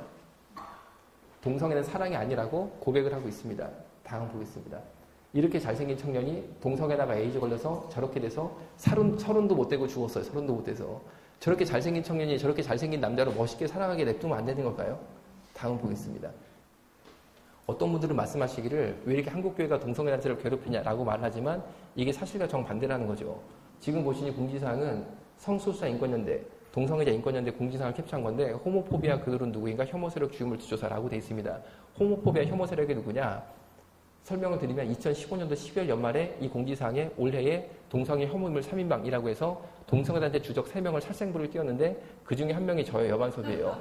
지금까지 제 강의를 들어보셨겠지만 제가 동성애자들을 돌로 쳐 죽이자 저는 그런 생각도 없고 그런 말을 한 적도 없습니다. 다만 제 강의의 주요 주제는 동성애 실제 모습과 동성애를 하다가 에이즈 걸리면 국가가 국민 세금으로 다 지원한다라는 지극히 사실만을 말할 뿐인데 겨우 이런 말 한다고 제가 동성애 혐오인물 3인방 안에 들어간다가 제가 대한민국에 동성애 혐오인물은 없다는 거죠. 그런데 밑에 보신 것처럼 주요물 뒷조사라고 그래가지고 저 같은 사람 뒷조사하고 해칠 궁리라는데 한 가지만 소개를 드리면 제 핸드폰으로 테러 문자가 오는데 어떤 내용의 문자가 오냐면 이태원에 남자 동성애자들 수십 명을 불어서 저를 성폭행하겠다 이런 문자를 보내요. 저는 전혀 그런 문자를 받아 위축되지 않고 웃고 넘어갑니다. 어떻게 웃고 넘어가냐면 아 내가 그 친구들이 볼 때 매력이 있나 보다 별 생각을 다 하는구나 하고 웃고 넘어가는데 문제는 밑에 보신 것처럼 주요인물 뒷조사라고 해서 저희 가족들을 괴롭히는 거예요. 그래서 저희 아버님이 70이 넘은 할아버지인데 저희 아버님 핸드폰 번호를 어떻게 알았는지 저희 아버님한테도 테러 문자를 보내는 거예요. 그러니까 아버님이 하루는 저한테 핸드폰을 보여주면서 요새 이상한 문자가 온다라고 보여주신 순간 예를 들어 제가 그 문자를 보고 아, 이 친구들이 우리 가족을 건들렸나 보다. 내가 가족을 보호할 목적으로 앞으로 이런 일을 하면 안 되겠다라는 생각이 조금도 안 들고 어떤 생각이 들었냐면 우리 아버님이 노년에 엄청나게 큰 복을 받으시겠다라고 생각이 들었어요. 왜냐하면 하나님이 살아계시는데 공격이 있으면 은혜가 훨씬 크다고 저는 생각합니다. 근데 저희 아버님이 대머리시거든요. 70년 할아버지시고 그런데 희한하게 그 문자를 받은 이후에 머리카락이 나기 시작하는 거예요. 그것도 할아버지 흰머리가 아니고 20대 청년 붉은 새까만 머리가 나는 거예요. 아 그리고 저 머리는 아까 삭발한 다음에 이제 머리가 다시 길러서 요만큼 기른 거거든요. 그런데 결국에 저희 아내하고 애들한테 조금 무슨 일이 있어가지고 작년에 기도 가운데 하나님이 분명히 감동을 주셔서 외국으로 다 보냈어요. 저만 이제 한국에 남아서 결사항쟁을 하고 있는데 그럼 우리 애들이 아빠가 없으니까 엄청난 피해를 받고 있느냐. 미국에 갈 때 이제 우리 막내가 3돌이 안 됐습니다. 3돌이. 그러면 얘가 엄청난 큰 이제 피해를 받느냐. 저는 절대 그렇게 생각하지 않고 하나님이 얘들을 더 축복할 거라고 믿어요. 그리고 저는 하나님께 우리 자녀를 맡겼으니까 하나님이 잘 키워주려고 저는 이제 믿고 있어요. 근데 지금 이 시대는 가족까지 버리고 영적 전쟁을 하지 아니하면은 살 수 없는 시대에 살고 있으니까 야 진짜 신사참배 후에 제2의 신사참배가 제대로 왔구나라는 걸 저는 체감을 하고 있어요. 다음 보겠습니다. 지금은 보네퍼의 시대라는 거죠. 여러분 이제 회색지대가 없습니다. 정말 영적 전쟁을 하던 아니면 그냥 무릎 꿇고 굴복하던 두 개지 중간지대가 없다는 거예요. 제가 진짜 가슴 아픈 게 뭐냐면 당연히 7월 달에 7월 15일 날 동성애 축제를 서울광장에서 하면 동성애 반대 축제를 하면 사람을 안 보내준다는 답은 이미 받았다라고 말씀드렸잖아요. 근데 제가 그 전전주에 항상 전 집에 가면 기독교 TV를 트는데 목사님 설교가 많이 나오신단 말이에요. 그러면은 야 제발 동성애 관련 설교를 좀 해주시면 좋겠고 동성애 축제가 이렇게 하니까 야 우리가 기도라도 하자. 그 정도 얘기만 해줘도 고맙겠다라고 생각해서 사람을 안 보내줘도 기도는 해야 되는 거 아니냐라는 생각을 기대를 했는데 놀랍게도 제가 틀어봤는데 동성애 축제가 있으니까 우리가 기도해야 된다라는 설교를 하는 목사님이 거의 안 계셨어요. 다 5년 전이나 10년 전이나 매번 똑같은 그 설교. 여러분 뭡니까? 뭐를 말하는 거예요? 여러분 어떻게 지금 이 시대가 5년 전, 10년 전 그 똑같은 설교 있잖아요? 그거를 반복할 수 있는 시대냐고요. 지금요. 지금 보네포의 시대인데 싸우든 아니면 무릎 꿇든 두 개 중에 하나밖에 없는데 그럼 그 설교를 매주 듣고 따라가는 성도들은 제가 제 마음에 있는 고민을 정직하게 말씀 올려볼게요. 그 설교 듣고 매주 따라가면 나중에 가는 데가 천국일까요? 지옥일까요? 여러분 너무 안타깝고 무서운 거 아니에요?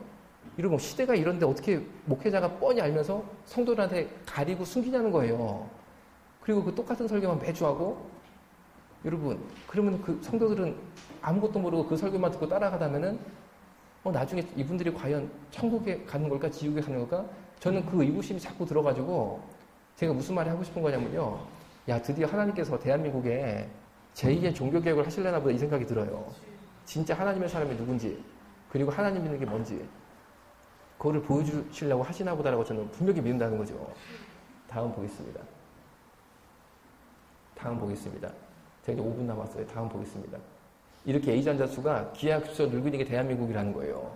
여러분, 목회자들이 하나님이 주신 사자로서의 사명을 방기하는 동안에 전혀 동성애 문제를 얘기하지 않는 동안에 이렇게 A 전자 수가 기하급수로 대한민국이 늘어나고 있는데 미국이 동성애 인권이 발달했으니까 에이즈 환자가 많을 것 같잖아요. 아니요. 미국이 오히려 에이즈 환자가 매년 줍니다. 왜? 미국은 에이즈 걸리면요. 약값 내가 내요. 대한민국은 정부가 다 내줘요. 우리 세금으로 다 내줘요. 그러니까 미국의 동성애자들은요. 철저하게 조심을 합니다. 그래서 미국은 에이즈 환자 수가 매년 줄고 있고 아프리카가 우리 후진국이니까 에이즈가 막 늘 것 같잖아요. 정부 지원이 제대로 안 돼서. 그게 아니고 아프리카도 에이즈 환자 수가 매년 줄고 있어요. 전 세계적으로 지난 15년 동안 무려 35% 에이즈 환자가 줄었는데 남들은 가만히 있어도 35%가 줄 동안 대한민국은 이렇게 늘어났어요. 이게 누구 죄입니까? 누구 죄? 다음 보겠습니다. 다음 보겠습니다. 다음 보겠습니다. 다음 보겠습니다. 다음 보겠습니다. 조선일보에 나온 저희 병원의 실제 동성애 에이즈 환자 사진인데 병실 사진이죠. 실제 사건을 바탕으로 하고 있는데 이 동성애 에이즈 환자가 반신불수가 와서 지팡이를 짚고 에이즈 병실에 입원하자마자 마음에 든 남자를 골라서 성관계를 맺는데 2시간도 안 걸리더라는 거죠. 어떻게 알게 되냐면은 회신을 도는데 이 남자가 머리끝부터 발끝까지 이불을 똘똘 말아서 뒤집어 쓰고 있는데 앞만 봐도 이 김밥처럼 말아쓴 이 동그라미가 1인분이 아니고 너무 큰 거예요. 그래서 이불을 벗겨보니까 남자 둘이 동성애 하는 것을 현장에서 보게 됐고 못하게 말립니다. 말리니까 이 남자 둘이 이번에는 병실에 딸린 화장실에 들어가서 동성애를 또 하기 시작하니까 이거를 예방할 목적으로 보시는 것처럼 화장실 문 하단 20cm를 잘라서 한 번씩 밑에를 봐서 다리가 2개면 정상, 4개면 비정상. 4개면 문 열고 들어가서 동성을 못하게 말렸는데 다음 보겠습니다.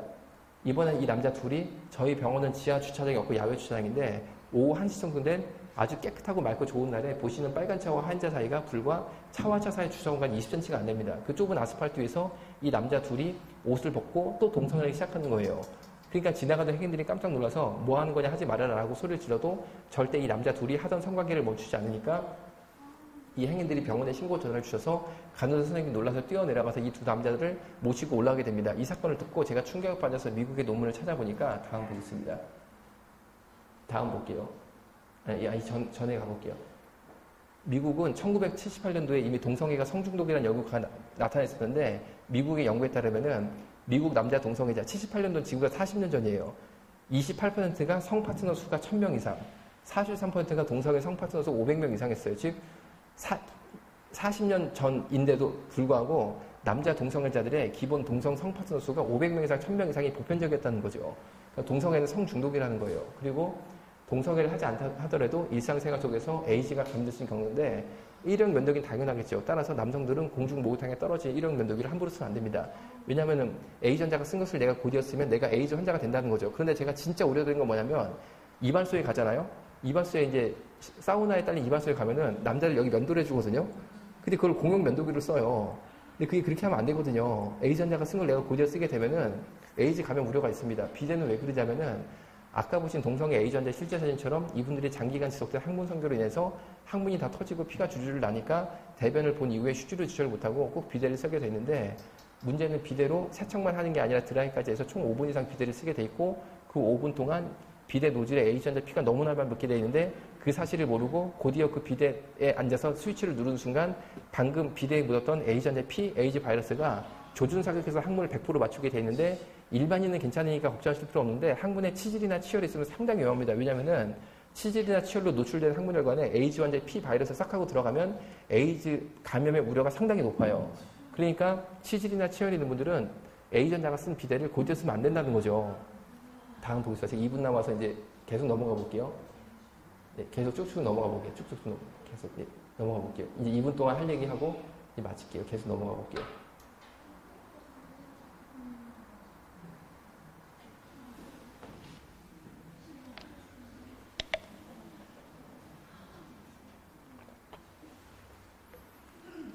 제가 계속 들어 넘어가세요.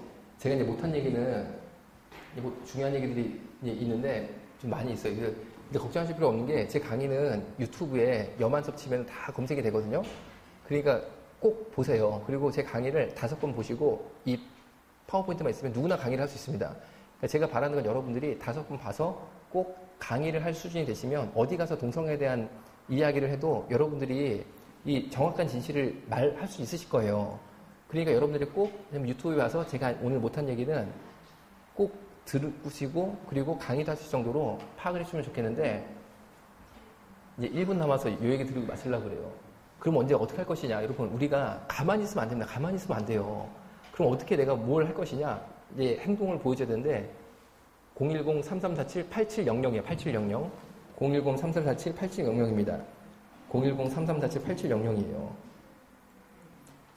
적으셔도 되고 사진을 찍어줘도 되겠죠. 010-3347-8700입니다. 8700. 저리로 실명, 핸드폰 번호, 교회명, 교회 전화번호, 그리고 여러분이 이제 미스반이가 미스반하고 주시면은 문자를 주시면 단체 카톡방에 초청을 드리는데 이 카톡방은 단체도 아니고 회비도 없고 모이지도 않아요. 다만 동성애 반대 서명 정보를 올려드리니까 여러분들이 점심 드시고 나서 소화시킬 겸 연예인 블로그, 맛집 블로그, 인터넷 들어가지 마시고 여기 한 번만 들어가서 서명을 하시면 대한민국을 다 지킬 수 있고 또 집회 정보도 올려드리니까 이때 내가 시간이 되고 내가 좀 가야겠다 싶으시면은 간단합니다. 지하철 타고 오셔서 그 자리에 그냥 서 계시면 하면 돼요. 여러분 지하철 타고 와가지고 한 1시간 서 있는 거 그리고 하루에 한 번씩 카톡방 들어가서 설명운동 하는 거 여러분한테 하나님께서 요구하시는 헌신은 그거예요. 그거. 그런데 이거를 못해가지고 우리가 한국교회를 못 지키고 차별금지 통과가 되면은 과연 우리가 예수님 앞에 어떤 말씀을 들릴 수 있을까요? 그래서 아까 말씀드린 국가인권기본계 그걸 한번 청와대 청원을 넣었어요.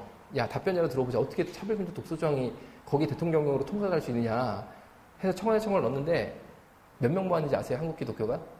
8만 명 모았습니다. 8만 명. 여러분 왜 우리가 이렇게 동성애 단체한테 두들겨 맞고 거의 절벽에서 지금 떨어질랑 말랑 그러는 상태일까요? 이유가 간단합니다. 동성애 단체는 60만 표가 움직여요. 한국교회는 해보니까 10만 표가 안 움직여요. 10만 표가. 그럼 정치인들은 누구 편을 들겠어요? 당연히 동성애 단체 편을 들 수밖에 없는 거죠. 여러분 이거를 이기려면 어떻게 되냐? 동성애자들 60만 표는 고정표입니다. 그럼 한국교회는요 최소 이 4배인 240만 표가 움직이면 돼. 240만 표가. 우리가 4배 이상 표가 나오면요 정치인들이 그 다음에 누구 편을 들까요? 그럼 결국에 이 문제가 누구 문제입니까? 우리 문제예요. 우리 문제. 침묵하고 있는 우리 문제. 그리고 행동하지 않는 우리 문제들하는 거예요. 한국에 기독교인들이 240만 명이 없나요? 그러니까 여러분 이거를 하려면요 유일한 대안이 전 저거라고 기도 가운데 제 나름대로 생각을 했어요. 하여튼 여기 단체 다니고 회비도 없고 모임도 없으니까 하루에 한 번씩 들어가서 설명하는 거 그리고 집회 정보 보고 지하철 타고 와서 1시간 동안 서 있는 거 그것만 하셔도 됩니다. 그것만 하셔도 충분히 하나님께서 축복하고 보시실 건데 이 번호는 8월 7일 날 국가인권계획이 잡히기 전에 랜덤으로 받은 번호거든요. 그런데 8700에 걸린 거예요. 그런데 8월 7일 날 국가인권계획 제2의 차별금지법이 통과가 됐어요. 그때 저는 무릎을 치면서 뭘 느꼈냐면요. 이 번호가 하나님이 주신 번호다. 이건 8월 7일 날 벌어진 이 악한 일을 뒤집으라는 하나님의 메시지라고 생각이 들었어요. 어떻게 하나님이 그냥 그 일이 있기 전에 그냥 랜덤으로 받았는데 8700을 받았다니까요. 이 하나님이 역사하신 거라고 저는 분명히 생각하고 여기다가 꼭 실명, 핸드폰 번호, 교회명, 교회 전화번호 그 미스반이 미스배라고 주시면은 저희가 카톡방에 추천을 드릴게요. 그래서 우리가 한번 진짜 대한민국을 기도로서 그리고 내 작은 헌신으로서 뒤집어 엎는 역사가 일어나기를 주님의 이름으로 부탁드리겠습니다. 기도하고 마치겠습니다. 살아계신 하나님 감사합니다. 이 시대가 흑암 가운데 있고 이 시대가 하나님의 복음의 능력이 하나님의 복음의 권세가 멸시천대받는 시대에 살고 있습니다. 그러나 예수님께서는 분명히 승리할 것을 믿습니다. 제발 예수님 하나님의 사람들을 일으켜 세워주시고 승리하시는 주의 영광을 드러내 주옵소서. 이 시대에 승리의 경험을 쌓을 수 있도록 축복하여 주옵소서. 예수님의 이름으로 기도드렸습니다. 아멘. 경치서 감사합니다. 질문이 있습니다. 예. 그러면 지금 현재 지금 선생님 말고 다른 병원에서도 에이즈에 대해서 이런 진실을 알고 계신 의사들의 어떤 움직임이라든가 어떤 모임 같은 건 없으세요? 그거는 이 전 슬라이드에서 잠깐 설명을 드릴게요. 전 슬라이드 한번 가볼게요. 그 KBS 9시 뉴스 슬라이드 있거든요. 예, KBS 9시 뉴스 거의 뒤쪽에 있습니다. 맨 뒤 정도 KBS 9시 뉴스. 이제 보여드릴 슬라이드가 뭐냐면은 예, KBS 9시 뉴스에 제가 이제 나온 거죠. 다음 넘어가 볼게요. 요거죠. 이제 에이즈 급증 대책은 없는가? 그러니까 대한민국에 에이즈가 급증하고 있는 명확한 사실이고 대책은 없는가? 대책이 있죠. 동성애 확산을 막으면 됩니다. 그런데 KBS가 당연히 이런 뉴스를 내야 된다고 책임감을 느껴서 KBS가 아는 의사가 한둘이었겠어요. 그래서 그 의사 선생님들한테 다 연락을 드려봤는데 다 인터뷰 거절. 왜냐하면 인터뷰를 하면 동성애한테 찍히면 테러를 당한다는 거예요. 그래가지고 이 기자님이 네이버에 동성애 검색하니까 제 강의가 나와서 저랑 전혀 아는 사이 아니거든요. 저희 병원 원무과에 전화 주셔가지고 KBS인데 내려가니까 조금만 기다려달라 해가지고 기다리고 있는데 진짜 5시에 KBS가 왔어요. 그래서 5분 동안 이 얘기를 찍고 그게 5시였으니까 4시간 후인 밤 9시에 뉴스가 됐어요. 그러니까 여러분 제가 이제 말씀드리고 싶은 게 뭐냐면요. 하나님께서 성경을 보면 분명히 하나님이 역사의 주인공이신데 누군가 한 사람은 있어야 된다는 거죠. 사람을 사용하시는 거예요. 그런데 소수라도 정말 하나님께 헌신한 사람이 있으면 하나님께서는 그 소수를 통해서 역사를 재패하셨어요. 그런데 아무도 없으면 어떻게 되는 거예요? 아무도 없으면? 쉽게 말하면 출애굽할 때 모세가 없으면 어떻게 되는 거냐는 거예요. 또 골리앗이 이스라엘을 조롱할 때 다윗이 없으면 어떻게 되는 거예요? 그 한 사람이 저는 여러분들이라고 생각해요. 그래서 진짜 이제 우리가 진짜 한번 이거 영광 아니겠습니까? 이 시대 분명히 시대적 사명이 영적 전쟁인데 이 시대적 사명에 내가 쓰임을 받고 있다라는 게 정말 이 영적 자부심 아니겠습니까? 그래서 뭐 대형교회가 이렇다 저는 이제 그런 비판적인 의견을 강하게 내기보다는 내가 잘하면 된다고 생각하는 거예요. 내가 잘하면. 그럼 하나님께서 뭐 저나 여러분들을 통해서 분명히 이 시대를 뒤집어 올 거라고 생각하고 혹시 가짜뉴스 처벌법이라고 요새 시끌시끌했던 거 들어보셨죠? 그 가짜뉴스 처벌법 한겨레 신문을 팍 하면서 에스더 가짜뉴스 공장이라고 에스더 기도회가 가짜뉴스를 생산하는 주 공장이고 25명의 가짜뉴스 유포자가 있는데 그 중에 첫 번째 대표인물 염한섭을 찍었잖아요. 그래가지고 그거 뭐 연재나고 난리도 아니었거든요. 그리고 바로 이낙연 국무총리가 담화를 통해서 가짜뉴스 유포자들 처벌하겠다, 의법 처리하겠다라고 발표를 했고 그렇게 이제 그리고 또 더불어민주당의 A 의원이 가짜뉴스 처벌법을 만들겠다라고 곧이어 또 그 국회에 상정을 하고 그게 최근 2주 상황이었거든요. 그런데 여러분 그렇다고 제 얼굴이 뭐 이렇게 막 썩어 들어간 얼굴이 전혀 아니잖아요. 왜냐하면 저는요 조금 더 두려울 게 없어요. 아니 감옥에 가면 뭐 사도 바울은 감옥에 안 갇혔나? 우리 이 일하는 사람들은요 뭐 전혀 두렵지 않습니다. 전혀 뭐 그거는 애초에 각오를 하고 하는 거지. 사도 바울이 감옥에 갇혀서 쓴 옥중서신이 사도 바울이 행동했을 때 맺은 복음의 열매보다 더 큽니다. 더 커. 그 로마서를 통해서 얼마나 많은 수대에 걸친 열매를 맺습니까? 그러니까 하나님의 역사는요 제한할 수가 없어요. 그런데 그냥 이렇게 마음 편하게 가지고 아니 뭐 그런 거나 보다 뭐 검찰이 올려나 보다 뭐 감옥에 보내면 뭐 가면 내가 사도 바울처럼 옥중서신 써가지고 투쟁하면 되나 보다 이렇게 생각하고 있었는데 하나님께서 전세를 역전시켜가지고 이낙연 총리도 원래는 구체적인 계획을 발표하겠다고 그러는데 일방 연기 그리고 국회 그 가짜뉴스 처벌법 만들겠다는 국회의원도 법안 철회. 왜 그렇게 된지 아세요?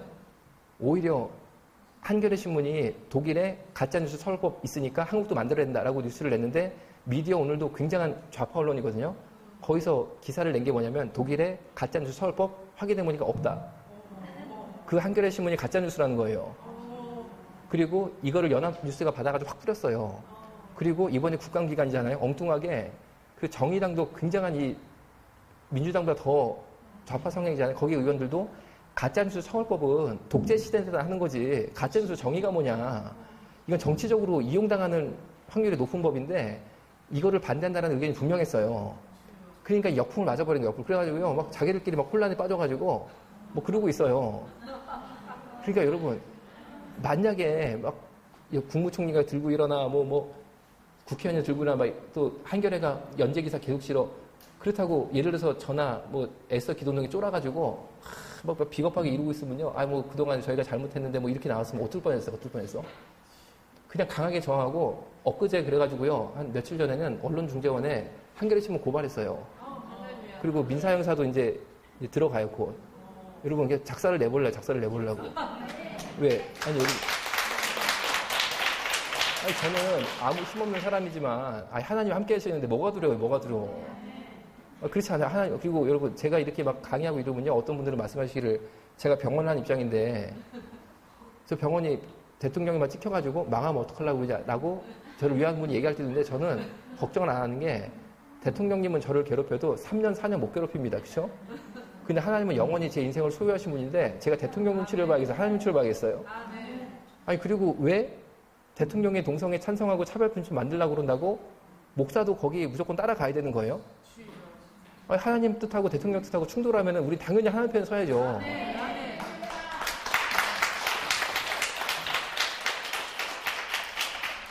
다른 질문 있으면 한 가지 더 받고 이제 마치도록 하겠습니다. 아까 요거에다가 뭐 피부를 넣는다고 했는데 그렇게 되면 어떻게 되고 그렇게 하는 이유가 뭘까요? 그게 이제 하고 나면 또 그다음에 어떤 그게 이제 과학적으로 그런 남에게 통증을 줄 때 흥분을 느끼는 그건 명확히 마귀의 역사하고 변태라고 생각할 수밖에 없는데 그 성향을 가진 동성애자들이 그런 흉측한 기계로 상대편 요도를 막 이렇게 쑤시는 거죠. 그럼 당연히 요도에 많은 손상을 입고 피도 나고 하겠지만 그런 걸 즐기는 거고 그거를 아무 제재 없이 그렇게 물건을 팔게끔 허락하고 있다는 것 자체가 저는 이해가 안 돼요. 간단히 답변을 했습니다. 이제 시간이 많이 지나서 더 질문이 있으면 저한테 이메일로 주시면 좋겠는데 제 이메일 주소 알려드릴게요. JOHNYEOM